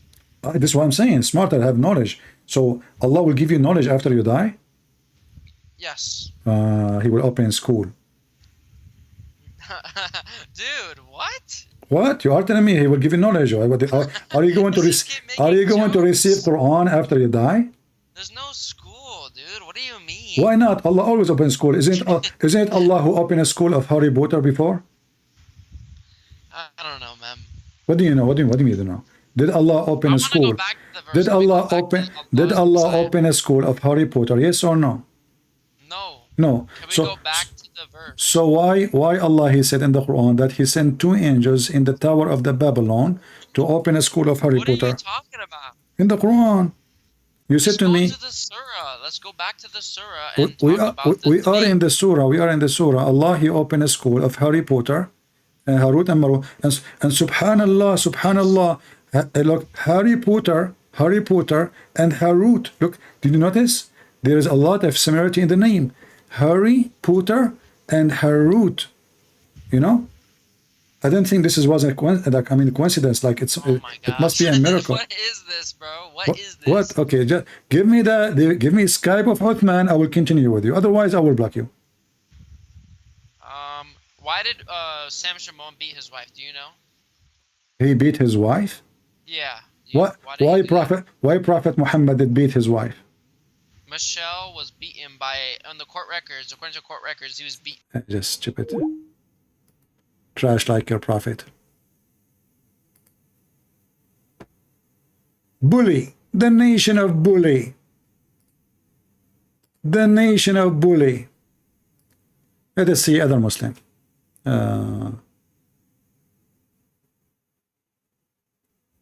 Okay, I think this guy is an ex-Muslim.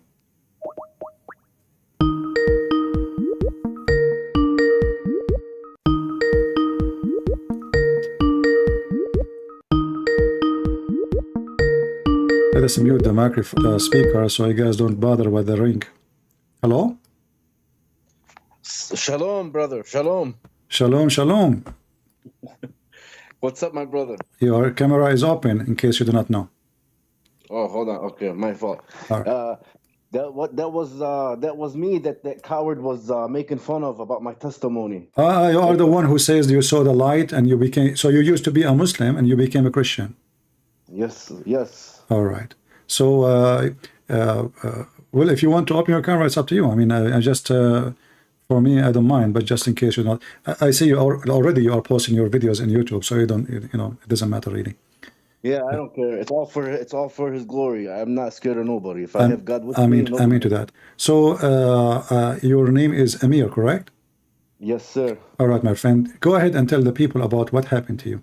And do you have a link for your videos so we can share your page with people I posted it on the comments, but it's going so fast. I don't know if anybody got it. I don't think you can post links. Okay, post something in the chat. I will see your name. I will click in it, and that will take me to your page. What is the name of you have in the chat?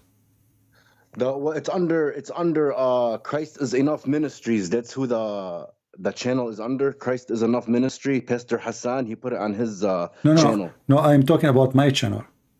If you can, yeah, give me the link. You can give me the link here in your, or the name of your account in YouTube, in Skype, in the text, and I will post it for people so they can subscribe to you, just to support you. Oh, I don't care about my channel, brother. I don't have a channel. I don't have one.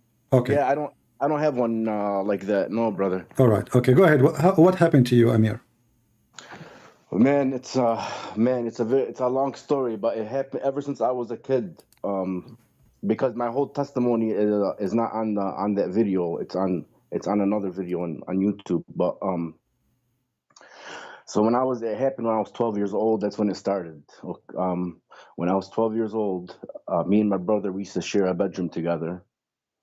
And do I have enough time? Because it's a long story, man. You want me to just cut it short, straight to the point? Yeah, if you can go just straight for like the major thing happened. Okay, well, yeah. So I seen him when I was 12 years old. To make a long story short, and I denied him for all my life, and I always put it behind me. But I always hear his voice in my heart every time when I used to pray and everything, every time, and I always used to push him behind me. Yeah. And then I died. And then in February 1st of 2020, I died. And What do you mean by saying you died? I had a heart. These people, they think I was dreaming. Like I always tell somebody, I know what dreams are. This is not a dream. He killed me for real. Like I really died. He wanted to show me what I was doing. I was going to hell, and my soul knew everything right away. Your soul feels everything a million times more. You feel everything. You know everything, and it's unbearable.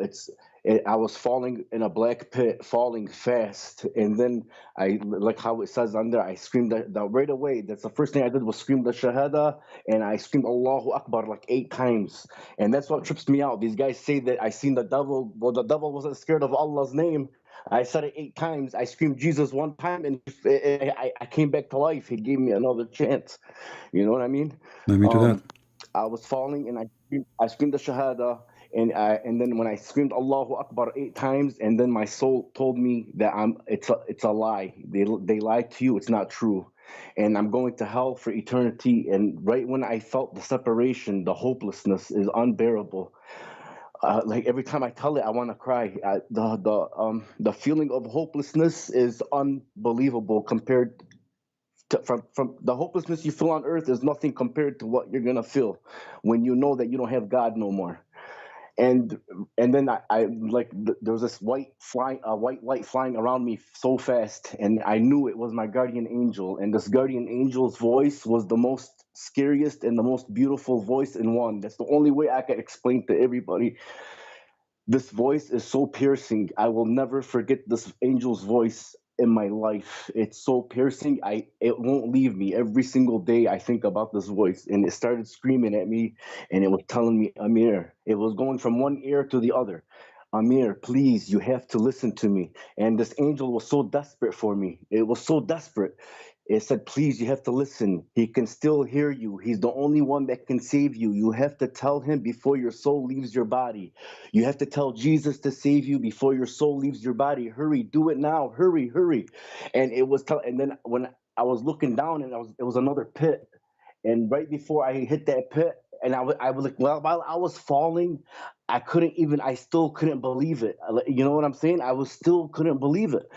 And I screamed out, Jesus, please come into my heart and save me. And the pain, like the force that my soul, when it came back into my body, is unbelievable. Like the force, like my chest was hurting me for like 4 days. It's like, I know what a defibrillator, when somebody has a heart attack and they use that shocking machine, that's what it felt like. I like when I said his name, a big flash and a big boom, like a huge blast.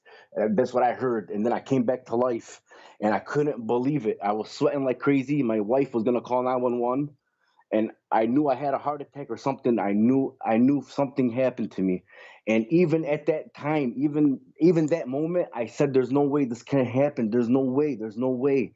So I took another 8 months. I read the Quran and I took my time, okay, because I was proud to be Muslim, and I was scared. You know, in Islam, we leave our religion, it's a wrap. There's no forgiveness. That's the only sin Allah can never forgive you, if you leave your religion. And I was thinking about the embarrassment and the torment that I'm gonna cause for my whole family.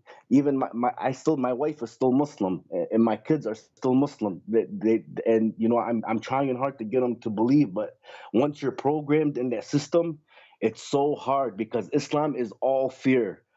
Islam is all fear. It instills fear in a person. You know what I mean? It instills fear to where you want to just stay in it. You know, even people. Listen, this is what trips me out. Even if Jesus came down, they're still gonna deny him. That's what drives me crazy about people. And they act like they know me. They act like they've seen everything. They don't know nothing. And after I got saved, Christian Prince, if I tell you the things that he shows me and the things that I can't believe it. It's like I write everything down. I have a journal. I write everything down, all the things that he shows me and tells me, because even recently, like sometimes, you know, when I go against my family, they come and they want to debate me and all this stuff. And you know, sometimes, you know, my mind gives me doubts. But when I hear his voice and I feel his love is unbelievable. That's what people don't understand. Even if I tried to go back to Islam, he will not let me. He tells me I'm safe where I'm at. That's how much he loves me. And the love that I never felt love like this in my life. I'm 45 years old, and I never felt this love and protection in my life. And now I know all the times that all the accidents that I've been, because I almost died so many times. And now I knew why he kept me alive. He didn't never want me to go to hell. And that's where I was going. Is your wife now still Muslim? She's halfway in, halfway out, because I show her, because I watch her channels like crazy, and I document everything, and I show her things, and I show her hadith, and she can't believe, like, she's against everything. So you know, if you're against the Prophet, that you're not even Muslim. You can't say you're a Muslim. You know what I'm saying? Yeah. So you know, she doesn't agree with a lot of things. Once you disagree with anything Muhammad did, you can't consider yourself a Muslim. Exactly. And She's already out, even if she's saying she's not yet. yeah. And me, I can't be fake. Right away, I didn't waste no time. He didn't let me. I told my whole family, and I told everybody, and I try to explain to people. I go, listen, man, I never wanted to hurt anybody. I never wanted to destroy my family's life. But I'm not going to go to hell for anybody. I will never have that feeling of hopelessness that I felt when I died. There is no way. And there's no way that out of every prophet and everything, Jesus is always the one that shows up, not just with me and everybody. Anybody that died and comes back, they always say it was Jesus. Nobody else. Yeah. Nobody else. Everything has to do with Jesus. But Amir, you know, listen. Now you will not receive the virgins. You know what? That was not only the virgins, the orgies. I mean, isn't it obvious that this God is a scam? You know, I mean, what kind of God? He promised me endless private part. Women, her ass will be 1 mile. Do you like 1 mile ass? See, this is the thing that opened my eyes like so much. Like, okay, how is it haram to have sex on earth, but it's not haram to have sex in heaven? How God is so holy. There is no desire. We don't take our evil desires on earth to heaven with us. I don't know what kind of fantasy these people live in. There's no sex in heaven. Okay, we have a spirit body. Our body's not gonna be like with penises and vaginas, and we're gonna have sex and kids. It's not gonna be like that. That's what trips me out. They really think that they're gonna have all kinds of porn stars going on, and You know, the promises, they are so stupid. I mean, if a person have a small brain, you don't need to be genius. When there is somebody, he says to you that your wife, her ass will be 1 mile. I mean, what is that exactly? You know, 1 mile, you know? Yeah. And what if I don't have it that big? What about half mile? Can we have like 100 meter, you know? I mean, what is this half mile? And in the same time, you ask yourself, there was mile in the time of Muhammad? I mean, this guy, he must be a prophet for real. what about the little boys? Yeah.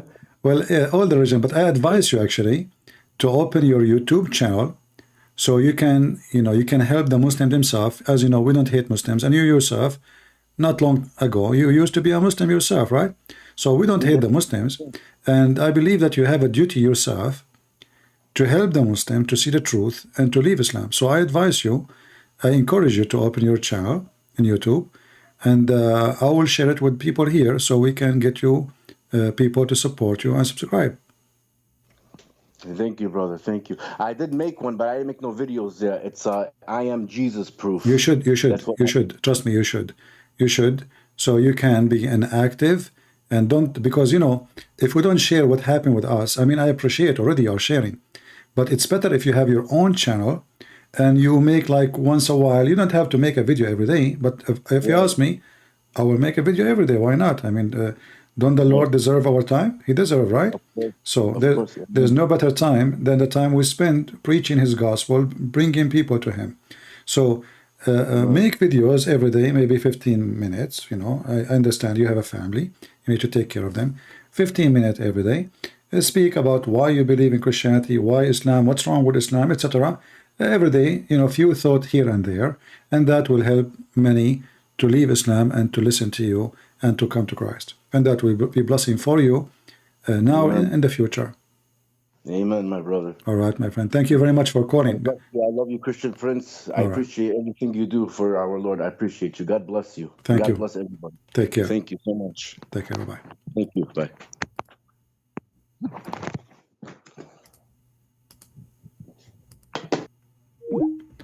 Let us see. We have another Muslim.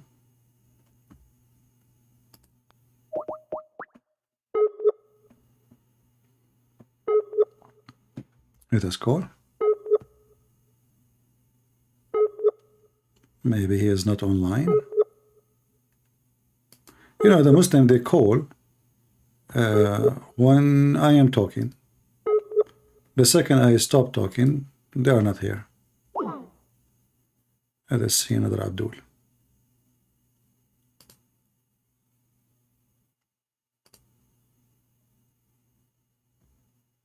All right. Look like we are out of Abdul. All right.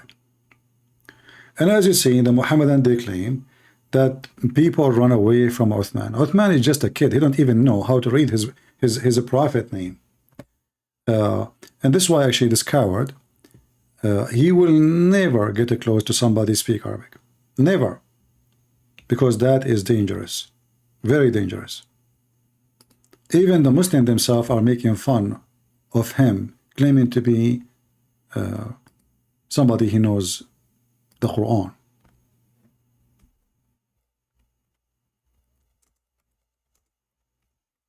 They made a video of him with 100 mistakes. Just 100, just in short video, they show you 100 mistakes of Uthman.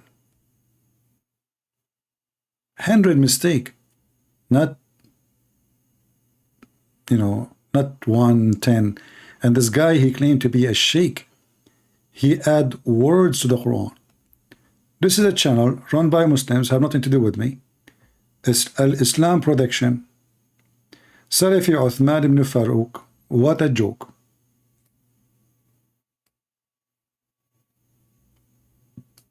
Even you Muslims consider him a joke. Even Mimi Dawa, he laugh at him. Mimi and Lulu and You know, all of you, potatoes.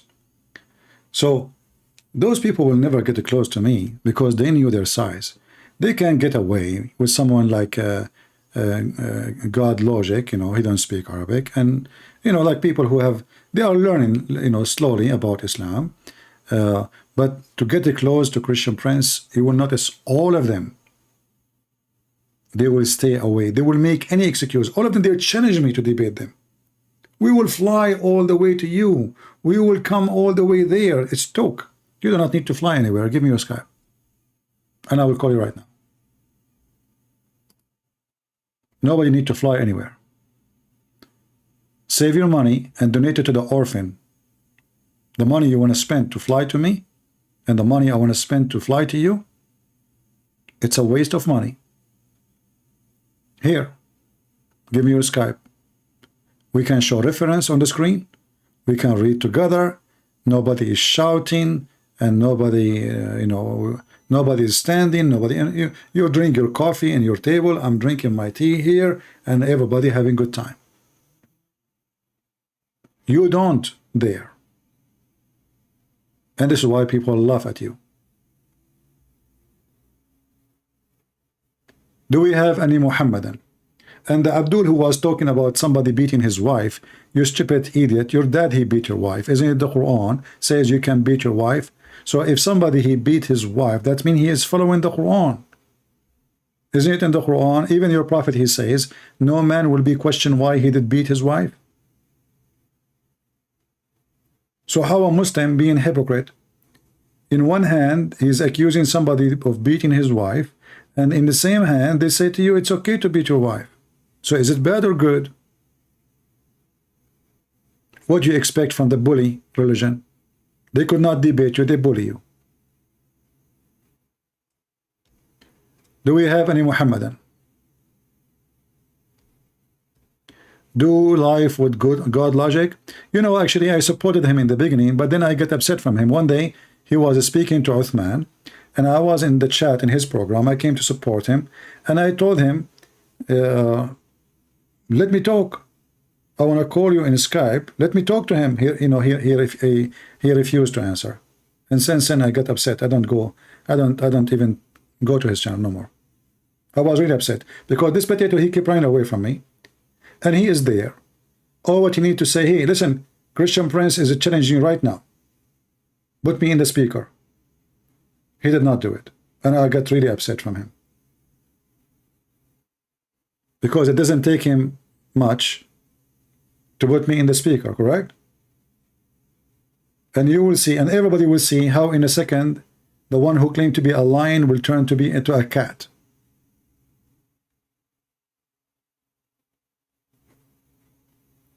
Yeah, as you see, we support everybody.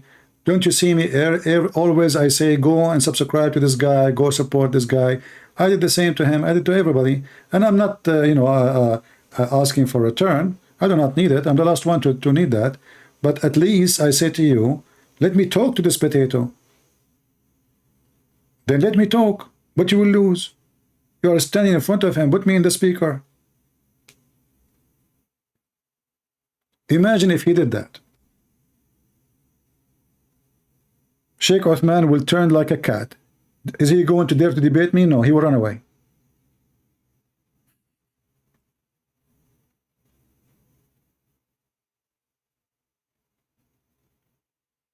He did not see me in the chat. I know people, they were telling him, Christian Prince is asking you to do this. I know. Maybe he did not see. Maybe. I don't know. But that made me get upset. Anyway, do we have any Muhammadan here would like to join us? Mayday, mayday. Who dare? Who dare? I challenge all the Muhammadan in the world.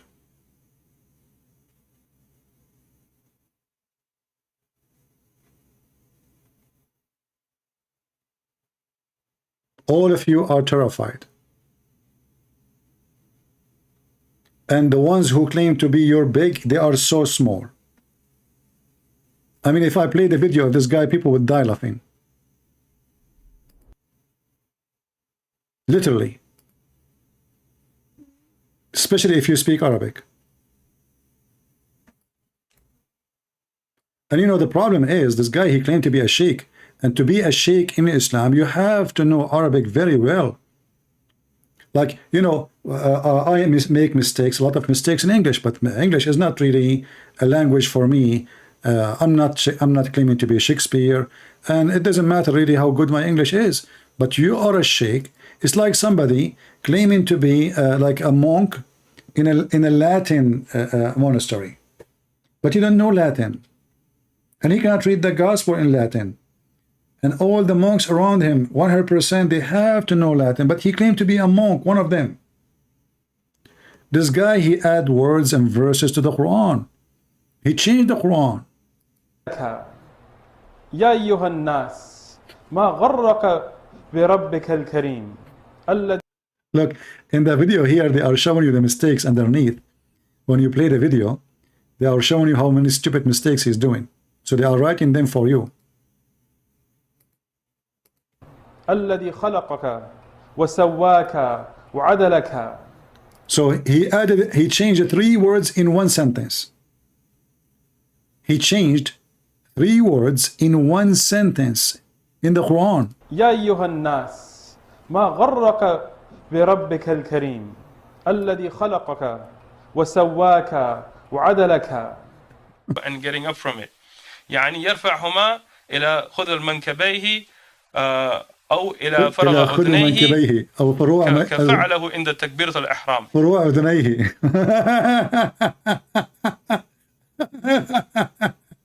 He said يعني يرفعهما إلى خذ منكبيه أو إلى فرغ أذنيه كفعله عند تكبيرة الإحرام. Oh boy. What does he say?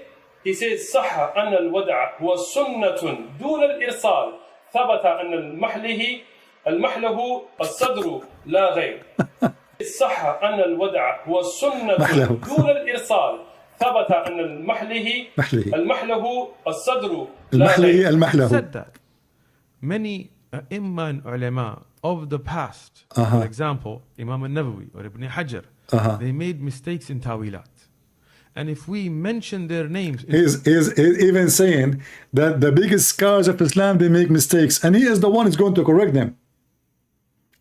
And this is what is making them even laugh at him more, that the guy do not even know how to read, and he is going to teach the big, he is mentioning big names in Islam, you know, the big ones. He's saying those are stupid. They make big mistakes. You know, I am Uthman, the ketchup boy is going to fix it. So don't mention those people, right? People will laugh at you. Do we have any Muhammadan here?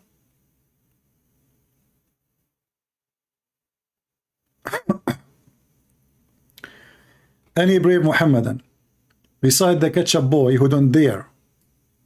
All of you are potatoes. All of you, with no exception. All of you. And yes, Allah have a weird look. And the Muslim, they keep saying how we worship Jesus. Well, Jesus is holy. If you have a body of a human being, still he is holy. Is your God is holy? No. How we know that Allah is not holy? For he have a bad ethic. Isn't it your prophet, he encouraged Muhammad to flirt with a woman she is married? This is your God. We don't care how your Allah look like. He looked like a mule, he looked like a lizard, he looked like a man. We don't care. What we care for, obviously, that Allah and Satan, they are one. Because ethic is not there, zero ethic. And when we ask you about Allah, what do? You say Allah is not like anyone, but this is a verse you took from the Bible. The Bible says first, nothing like God. But that's not about look. Who care about the look? Nothing like God because of his holiness, his ability, his wisdom. But otherwise, there's many things like God. As an example, I have ethic. Do God have ethic? You will say yes. Okay. I have a spirit. Do your God have a spirit? A Muslim will say no. But isn't it the Quran says, I created him from my spirit? I breathe into him from my spirit. So if he don't have a spirit and he say my spirit, that means you Muslims are crazy. How he say my spirit, but he don't have a spirit? If you say he own it, that means life is not his. It's not from him. It's something he have in a box somewhere. So the Muslim, they are so desperate, they don't know what to do about their God. He look funny. They can't explain. They don't know even how he look like. They don't know what Allah mean. All what they knew that he have hands, he have feet, he have legs, he have face. How we can fix the problem? Who care? Just we worship Allah. A Muslim should not ask questions. Why? Because the second he asks questions, he will find that Islam is so stupid. Why Allah, he promised me a woman, her ass is 1 mile? This is not a good question. Just accept the 1 mile ass. It's a gift from Allah. You can do hiking on top of it. And by the way, it's so smooth. And I have a doubt that you can, do hiking on it. And be careful, if she fart, she might burn you, especially if you are smoking. In case you do not know, fart is a flammable, is a methanol. So when you fart and you are smoking a cigarette and her ass is 1 mile, so it's the same as a big, huge container, 1 mile container of methanol farting, exploded in your face. So I guarantee you, you will be a barbecue. So no smoke. You should have a sign around your wife says, don't smoke, please, dangerous. All right. Where is that hadith? Which hadith? About the 1 mile? Let me see if I can find it in English. Hold on.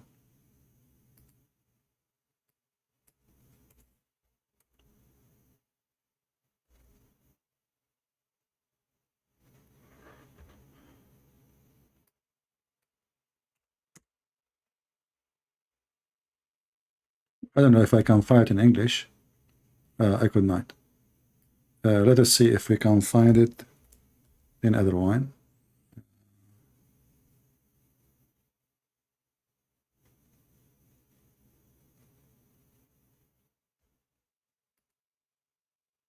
Let me search for this one.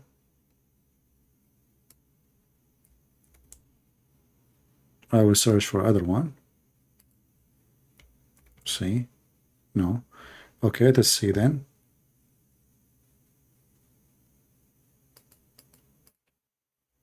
We have to use Google Translation. All right, this is the hadith. Let me post it for you. This is the link. We'll put it in the screen and we will use Google Translation. This is the book of Musnad Ahmad.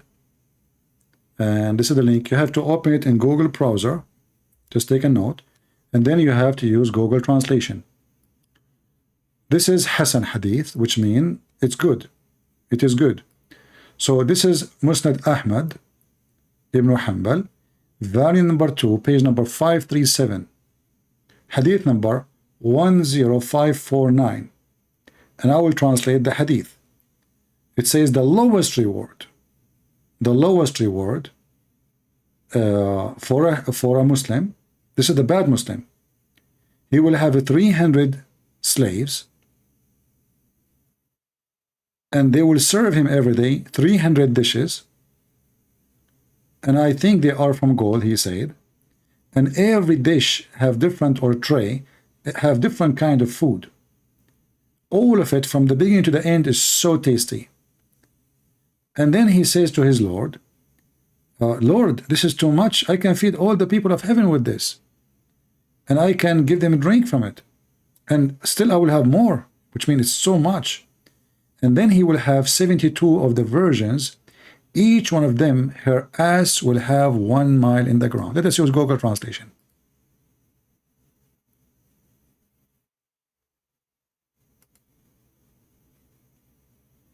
So again, this is Musnad Imam Ahmad, page number, volume 2, page number 537, and this is the hadith number. As you see, this page is very jumpy.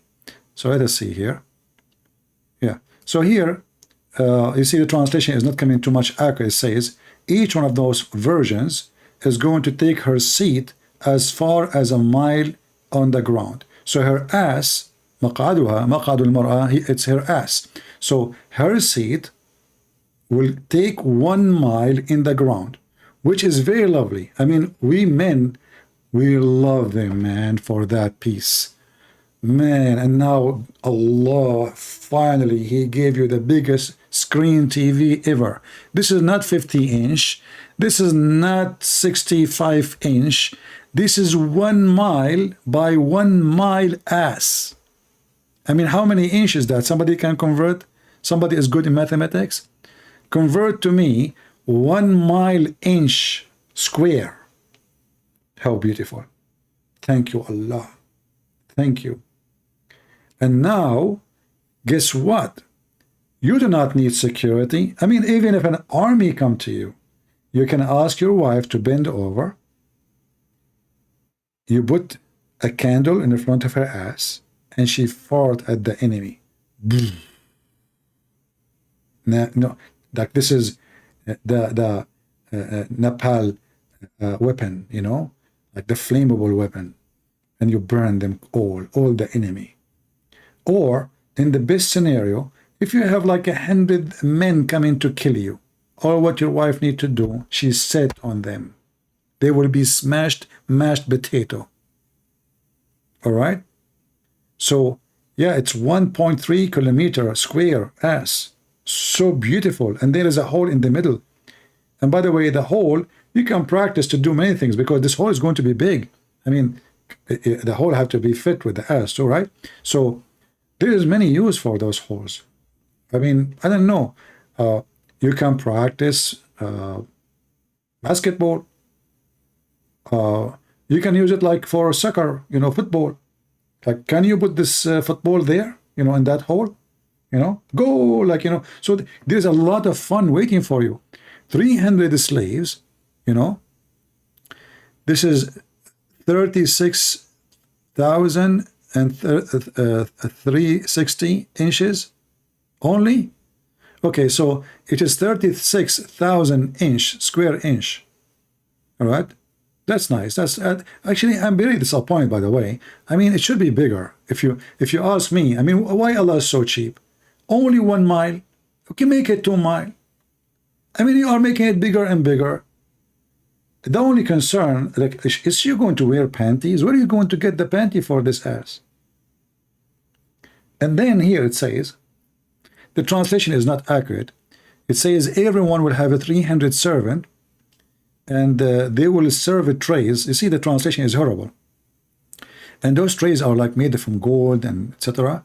And they have kind of food, not like any, you know.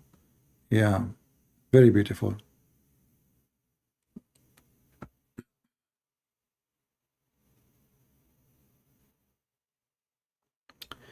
Do we have any Muhammadan? You know, I hope by saying this, not many of you will convert to Islam right now, because I made the same mistake when I was doing lecture to the fans of Sadhguru. There was a lot of Hindus, like 1 million Hindu, and I told them, do you know that the biggest chapter in the Quran is the cow chapter? I was just making fun, but I forgot that those are Hindus. And brother, all those 1 million Hindus, they decide to join Islam. They could not believe that Allah, He made the biggest chapter in the Quran is the cow chapter. Like they were like, wow. But then after they converted to Islam because of the cow chapter is the biggest, I told them, you get it wrong. In that chapter, they killed the cow. Oh, the Hindu got so upset. And they start all cursing names to Allah.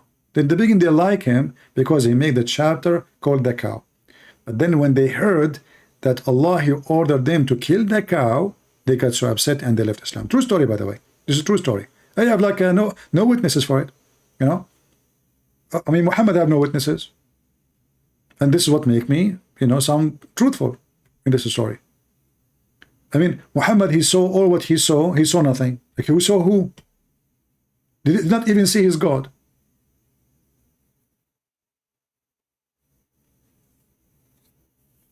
Do we have any Muhammadan? So we have like almost 1400 people watching, and zero Muhammadan want to call us.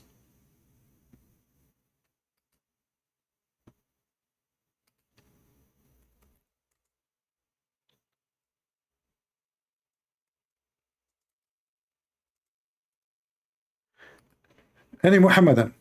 Mayday, mayday.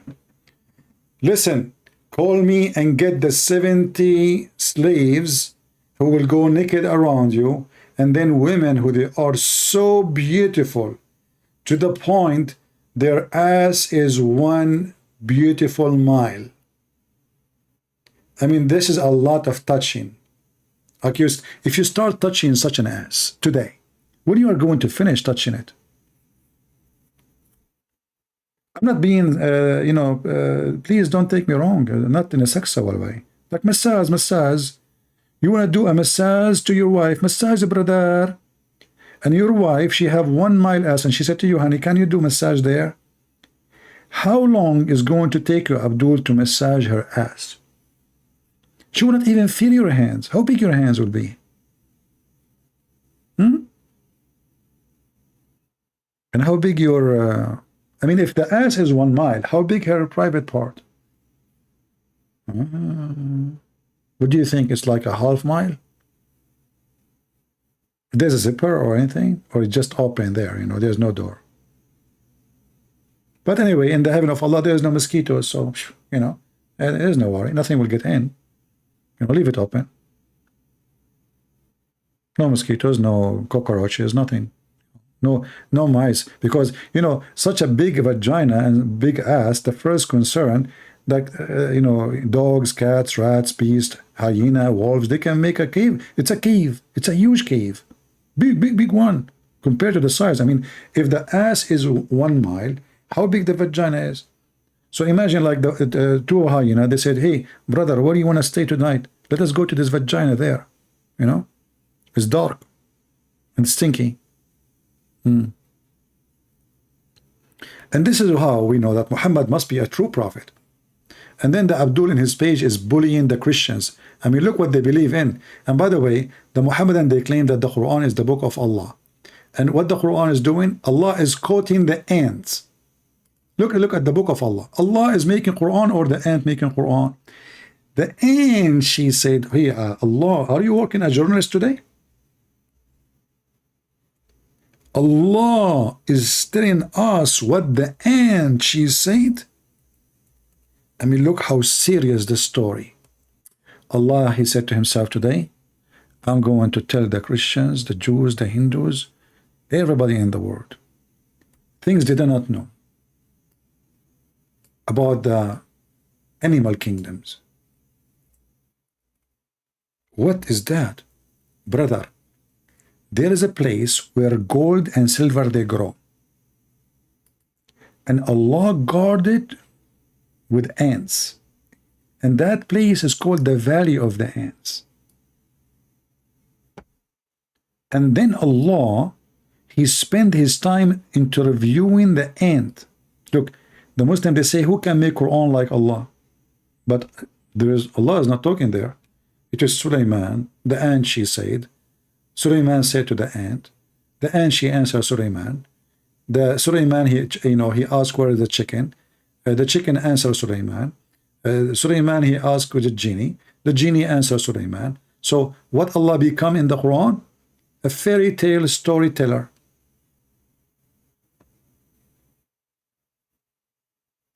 Look at this.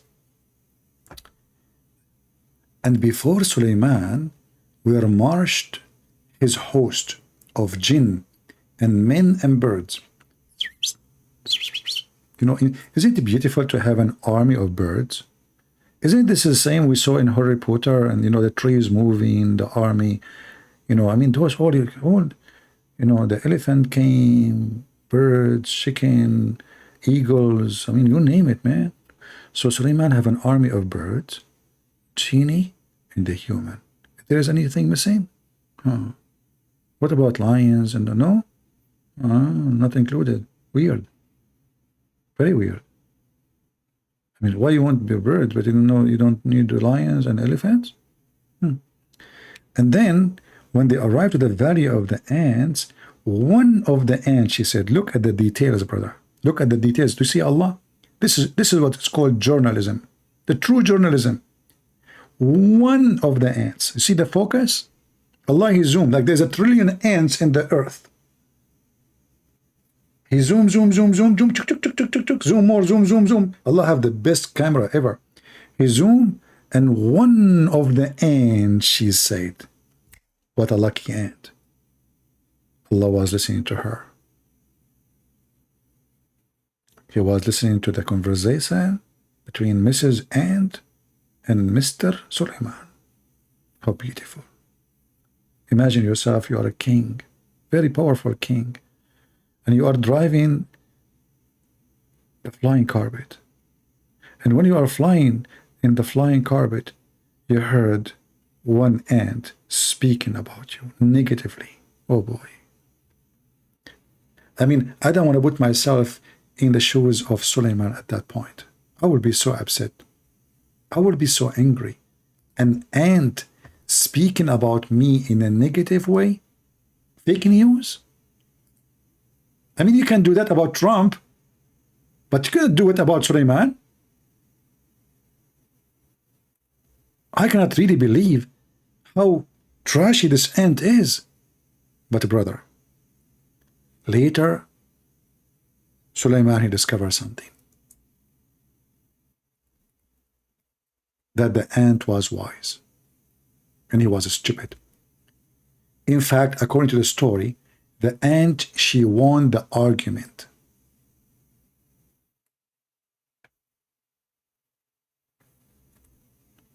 Which is embarrassing. You are a prophet of Allah. And then you debate an ant.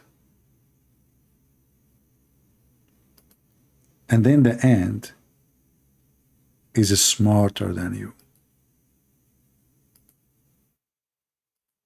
Man. Look at this debate here between the ant and Suleiman. I want to show you just a little bit of it. Shall I read it for you guys, or you guys are bored? Who's bored here? Anyone is bored? Is anyone is bored here?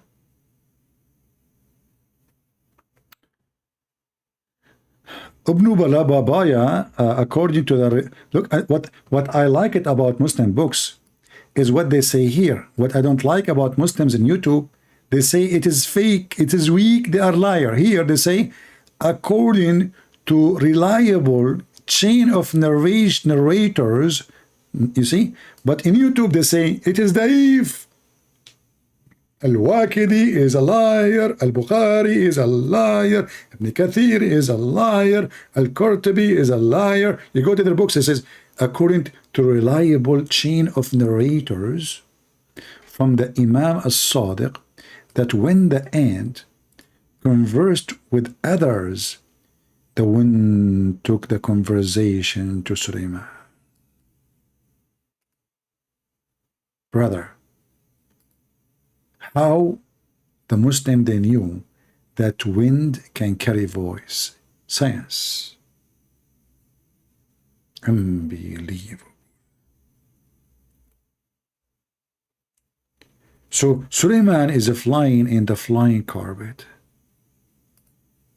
And the ant, she is down in the ground talking to other ants. She thought nobody is listening. Surprise, surprise, Suleiman, he can hear you. Suleiman at the time, when he was on the air, where he was? On the air, flying carpet. Suleiman asked the strong wind to stop, like break, to stop, like he break, you know, and then he called out the ant, hey ant, where are you? Come here. Look at this. You are now King Solomon, driving your special solar system flying carpet hydrogen fuel. No battery needed. And you hear the ant down in the ground. And then he called the ant. Look how just put yourself in the socks and the shoes of the ants. She have many food anyway. But listen, imagine the ant now when she heard Suleiman is calling her out. Oh boy, he heard me. Oh, what I would do. He just heard me. What I did to myself. King Suleiman just heard me. What I will do. Where I can go. Where I can hide. You cannot hide from Suleiman. So he called the ant out, like investigation, investigation time. And come to Suleiman. He said, don't you know that I am prophet of Allah and I do not oppress anybody? Yeah, he don't. He have an army, supposedly like Muhammad, go into different nation to occupy their land, and he don't oppress anyone. No, peacefully. Oh, this is Islam, brother. And said, yes, Suleiman, yes, I know, Suleiman. He said, then why did you scare others from me and order them to enter their holes? Hey, Muslims, why you Muslims enter your holes when you see Christian prince? Why? That's a good question. The ant said, I was scared that when their vision falls onto you, they will become fascinated at the beauty of this world. Look. The ant, she was scared that when the ant, they see how sexy is Suleiman, they will fall in love. And they will start touching themselves and doing masturbation. Do you see how wise this ant is? Suleiman, he thought, when she used the word the crush, he did not understand she is talking about the crush in their heart. Those females, they never saw someone sexy like Suleiman before. They will be fascinated. Put yourself, imagine yourself an ant now. Just for a second. Come on. Especially, if you are a Muslim washing dishes every day. All right? You don't need to imagine, you practice it. So, Suleiman, here, he got busted with something like, what? And will be away from Allah. Look, imagine, they will forget about Allah. This is how sexy he is. The ant asked Suleiman, listen, Suleiman. Look at the philosophy. This is Aflaton versus Aristo. Deep, very deep. The ant asked Suleiman, who is more honorable, you or your father Dawood, which means David? Suleiman, now he scratches his ass. Which one? What the heck? That's not nice to say me. It's my dad, Come on, you have to have bad ethic, that you can't say it's me. So Suleiman, he said, my father, much more, honorable than me. Then she said, then why your name has more alphabet than your father's name? Look at this, brother. Look at this screwdriver. She gave him a screwdriver. Suleiman now, how in the world he is going to answer such a, like this is a bomb? Suleiman was listening like, what? The ant saying, listen, you said that your father is more honorable. Okay. But then how come your name have more alphabet than your father's name? That's deep. That is science. That is philosophy. What is the Greek? Aflaton, Aristo, stupid people. Here is the philosophy. That's amazing. Suleiman, he said, I don't know. Look at this idiot.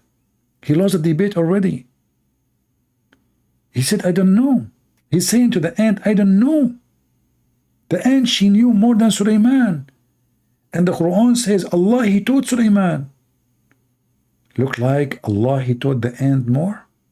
Ah, maybe she is a prophet for the ants, because the Quran says that animals are people like you, and Allah gave them Quran too. If you don't believe me, I can show you the Quran. Here we go. And not only that, they preserve the Quran and they follow the Quran.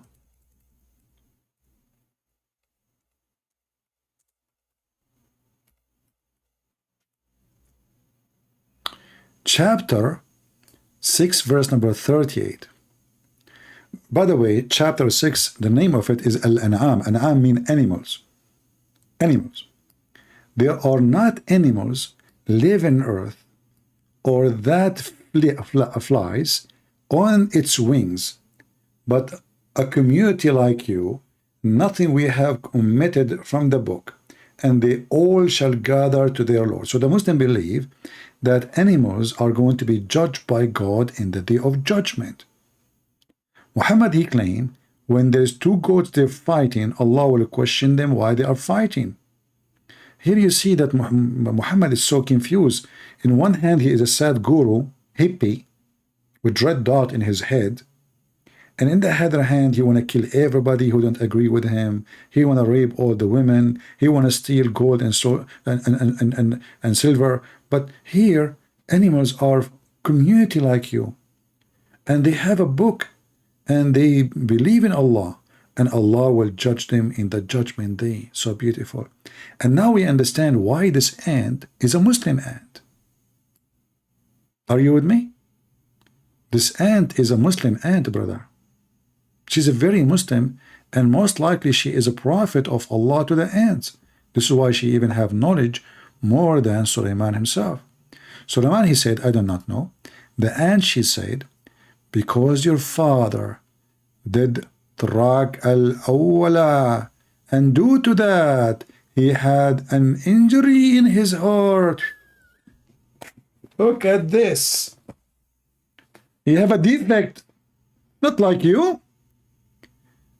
And we cured it with the love of Allah. And due to this, he was called Dawood. Muslims, how the ant she knew this? Any Muhammadan? The ant talking about David Wood?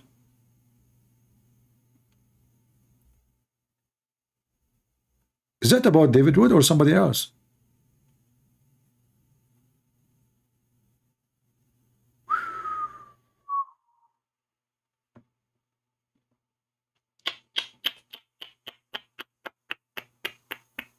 That's very deep.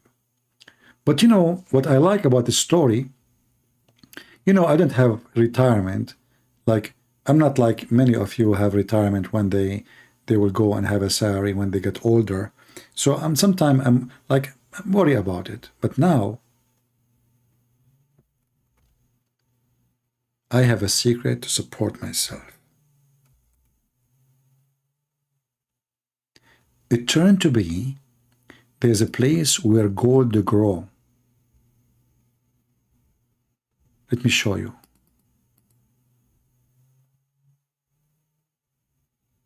Where the gold grow? Hold on. I'm searching in the page for, okay, gold, golden chair. Ah, here we go. Ali ibn Ibrahim have narrated that when the wind raised the throne of Ibrahim, here they want to say Sulaiman, not Ibrahim. By mistake, they said Ibrahim. And reached the field of the ants, where silver and gold come out.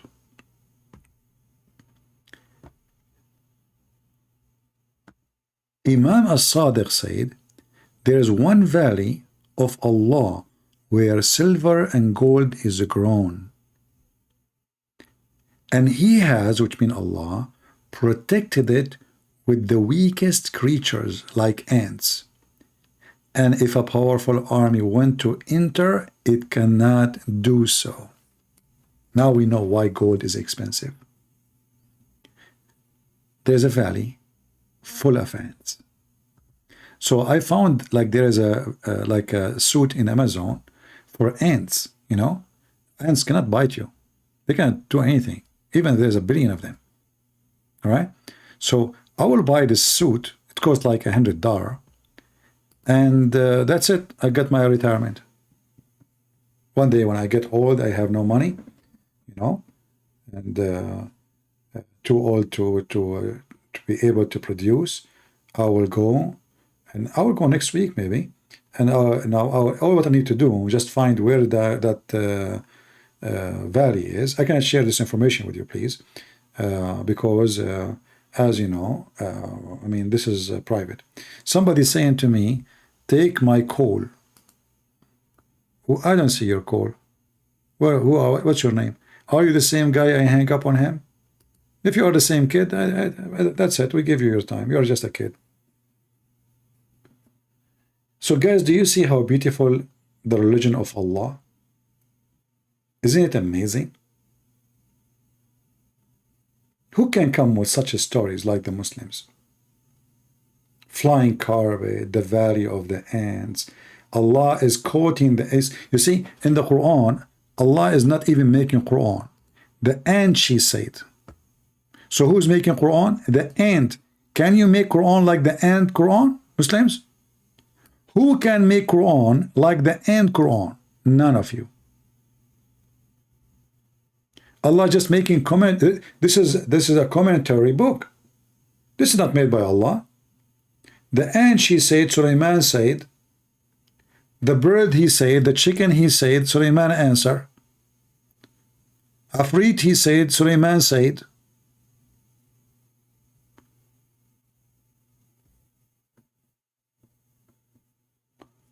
Take you with me?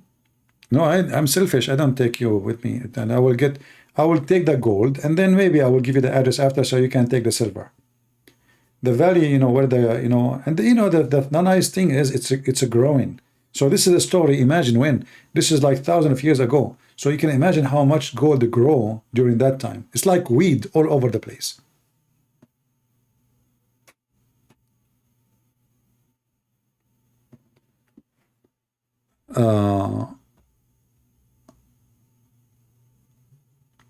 I am not a Muslim. Okay. Why are hadith important? You claimed without it the Quran is empty. Can anyone explain? Yeah, because most of the Islamic rules is not in the Quran. Even their prayer, like the Quran says you pray 3 times. The hadith says you pray 5 times. So which one we take? The Muslim, they take what the hadith says, not what the Quran says. The Quran says you pray only 3 times, the 2 end of the day and the approach of the night.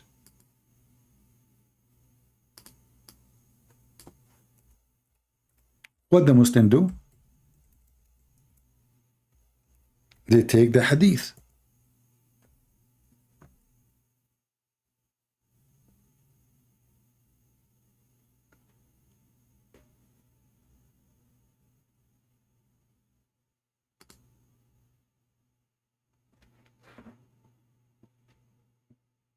So which one is the religion of Islam is exist in? It is in the hadith. The Quran says you do muta, which means you can still hire women for sex. Hadith says you don't. Which one the Muslims they do? So they stop following the Quran, they follow Muhammad. And the same goes for millions of things. They cannot say it's weak. If it's weak, why they follow it then? You know, and weak, by the way, is accepted. Weak does not mean it's rejected. Weak is a rank. Like, you know, when you go to the exam, you get A, B, C, D. You know? Even if it's D, it's not rejected. So when they say the hadith has ranks, this is about how many reporters confirm in it. That's all. The more the more reporters, the more the confirmation is authentic. However, You can get a lie confirmed by a million people, so who care? This is even a stupid method. Because if people agree upon something, like the Muslims, they say, the Christians agree that Jesus is God. And they say to you that all of them, they agree upon that. Okay, so, but still they say to you, it's a lie. So how in their religion, they don't practice that? If all the Muslims agree in one hadith, if there is a proof that this is a correct one, no. Because all those hadith written more than 300 years after Muhammad. In fact, they don't even have the books for those hadith. You see, when the Muslim, they show you Al-Bukhari as an example, there's no book, it's called Al-Bukhari. It's not exist. This is a book. They claim that Al-Bukhari, he said that.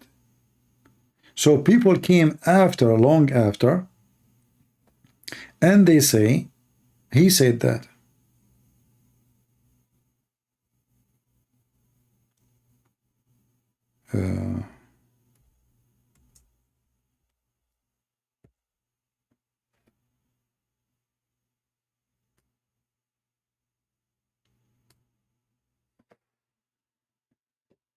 Do we have any Muhammadan?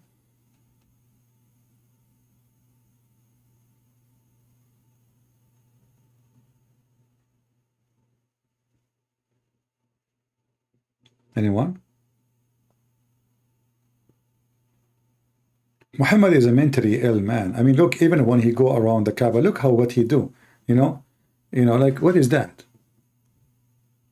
What is this?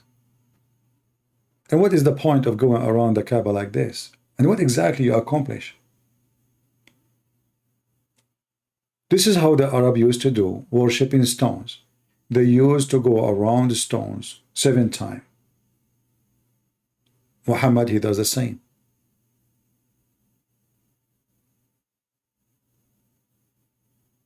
Everything is coming from paganism. This is a pure pagan cult. All right, guys, I think we have enough for today. Did we have good time? For those who they are making videos, don't forget to cut the videos short videos for the Abdul. We got him busted. And, we say to any Abdul, if you dare really, if you have a courage, instead of making bully of people, of what they say and what they believe, call us and speak like an adult and let us see if you have something to say. And instead of making fun and, moving your eyebrows and you want to jump in the pool for baptism and all those, child, behavior, what about you call us or you bring your sheikh to call us and let us see if you have something can be considered valid. But all of us, we knew that Islam is invalid. There's no way God, he will promise you such a promise, stupid promise, like gold and silver in heaven. What is the value of gold and silver? Actually, I don't like it, gold and silver. A beautiful tree is better than all the gold in the world. Imagine you have a mountain of gold. You are sitting on it, but you don't have a piece of a bread. What we will do with gold and silver in heaven? What kind of God he promised me that my house in heaven is made 1 brick of gold and 1 brick of silver? That is Satan. Satan always, he have a tool of temptation. And all of us, we knew, the Bible have tons of verses about the tool of temptation, which is always concentrate money, sex, power, and they are connected. The one who got the money, he seeks sexness. The one who got money, he got the power. Satan always have one way to prove himself to us. He tempt you physically with gold and silver and power, authority, sex. He tempt the women by men. He tempt the men by women. It's not a secret. And this is exactly the same method of the stupid Muhammad. When his men, they want to go to war, what he promised them? Holiness? No. He says, Dahman, Dahman, you will F the women like this. Is that a speech of a prophet? When he wanted to attack the Roman, he says, attack the Roman so we can get the yellow girls. The yellow. They don't even know how to use the word blonde. They call them asfar, banatul asfar. A savage man, a gang, even his followers accused him. After they attacked their neighbors, their families actually, their cousins, they attacked them and they stole their underwears. And then the gang of Muhammad, the companion of Muhammad, they accused Muhammad that he stole a piece of a cloth. You ask yourself what an honorable person he is, to the point his own followers accused him that he stole a piece of a clothing. I don't want to compare between the disciple of the Messiah and the faithful Muhammad, because that will be insult to the most holy person ever mankind saw. That is the Messiah. But imagine if the disciple of Jesus accusing Jesus that he stole a piece of clothing. What is that going to tell you? What will tell you is that such a group cannot be ethical, because if their best person is suspected of being a thief by his best companions, are you with me? Because who is the one is accusing him that he stole? The Muslims, the companions. Not the Muslims, like at that time they are not a million, they are just a few. The very few Muslims who support Muhammad, they supported him because they are thieves. And now the thieves are fighting over the theft. Who stole this piece of clothing? And here you need to ask yourself, I mean, what kind of people they are, to the point they are not even fighting over gold or silver. It's just a piece of clothing. How savage they are. How trashy. They never saw such a clothing. Nice, trashy, garbage. So they accuse their best man, the one who sent by Allah, that he stole. And look how the Muslims, they false translation of this verse. No prophet could ever be false in his trust. What trust? What false trust? What are you talking about? An yaghul in Arabic it says, which means to be a thief. Change the translator.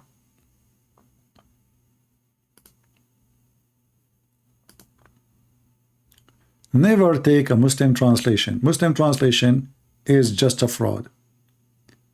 And look here, they try to cover it too. It is not of any prophet to take illegally a part of the booty. Look, see, they are trying to cover it. They don't say it's not for a prophet to be a thief. What take illegally? I mean, it's a booty anyway, which means it's a theft. They stole it from their neighbors, and now they are fighting about what they stole. And actually, this verse proved to us that Muhammad and his God both are liars. Why? Because if they accuse Muhammad that he stole a piece of clothing, what about Allah? He tell us who is the one who took it, and that will solve the problem. Which means this verse confirmed that the one who took it is Muhammad.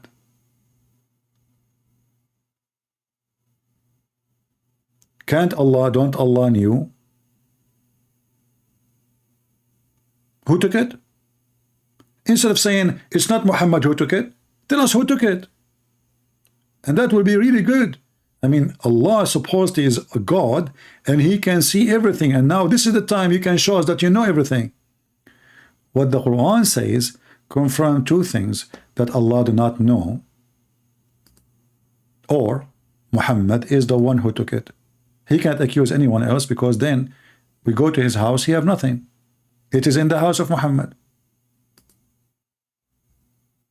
Otherwise, Allah, if he is God, he should say, go to the house of a Christian prince, open the drawer in the bedroom, the third drawer in the left, go there, you will see it. Yeah? And you will notice all the translations try to avoid what the word yaghul mean. Yaghul mean thief. Only if you have garbage friends, they will accuse you, and you are the best of them, to be a thief. That means you are a thief. And they are thieves too. And as you see, they are fighting over the booty, which is nothing but a theft. They took it unjustly.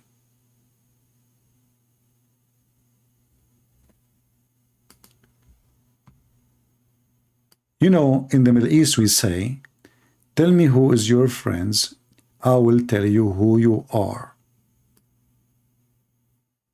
You want to know somebody, see who goes out with who. What kind of people he associate with. If they are drug dealers, he will be a drug dealer. If they are gays and lesbian, he will be like them. If they are, preachers, he will be a preacher.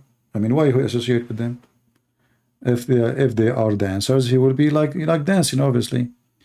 So tell me who is your friends, I will tell you who you are. And let us look at the friends of Muhammad and the friends of the Messiah, if we can call them friends. And they will see, we cannot even see, we cannot say even the word different. Different mean nothing, actually. The compare here is hilarious. And right away you will find that Muhammad is nothing but the biggest scam ever come to this earth. And those people, they are not only deceived, they are lying to themselves. All what they need to do, just open your books for 5 minutes, read your book, and you will see that your prophet is nothing but a scumbag. I mean, name one thing about this man is not evil and ugly. Sex with his children, sex with his own son wife, sex with the maid when the wife she was away. And there is nowhere in the Quran giving him license to have sex with the maid. The Quran gives him approval to rape women who they are captive of war, fighting over the booties, accused of theft, telling his son to keep his wife when he just came from the house, flirting with the wife. If his eyes fall into a woman, her husband must divorce her so the prophet can F her. All those description and many more is in the Quran. The best of the booty have to go to Muhammad. The fifth of the booty have to go to Muhammad. Muhammad do not need to pay dowry if you want to sleep with the women. It's for free. Muhammad, no woman can after him sleep with other man. It's he own her. Muslim woman, she can, if her husband pass away, she can go and marry. No, Muhammad, he own you until you die. He is above even his own religion. Muhammad have his own rules, which is no rules. All the Muslims have rules. Muslim can have 4 wives. Muhammad, there's no limit. Muslim have to pay dowry if they want to rent a woman for sex. Muhammad, he take it for free. A Muslim is not allowed to go to the house of somebody and if he like her, take the wife. Muhammad, he can. And the man should give his wife immediately, as we showed you in Al-Qurtubi, the privilege number 10th. So always cult leaders, they share one thing. They want your money, your wife, and to be their slave. And that is exactly who is Muhammad. He used the name of his God to control them, but he is their God. Allah is just a tool to fool the Abdul. Thank you all for being here. May the Lord bless you. This is your brother Christian Prince was serving you humbly for today. Don't forget to download the videos because soon I'm going to do a cleaning to my channel so we can keep it clean from the name of Muhammad. Take care.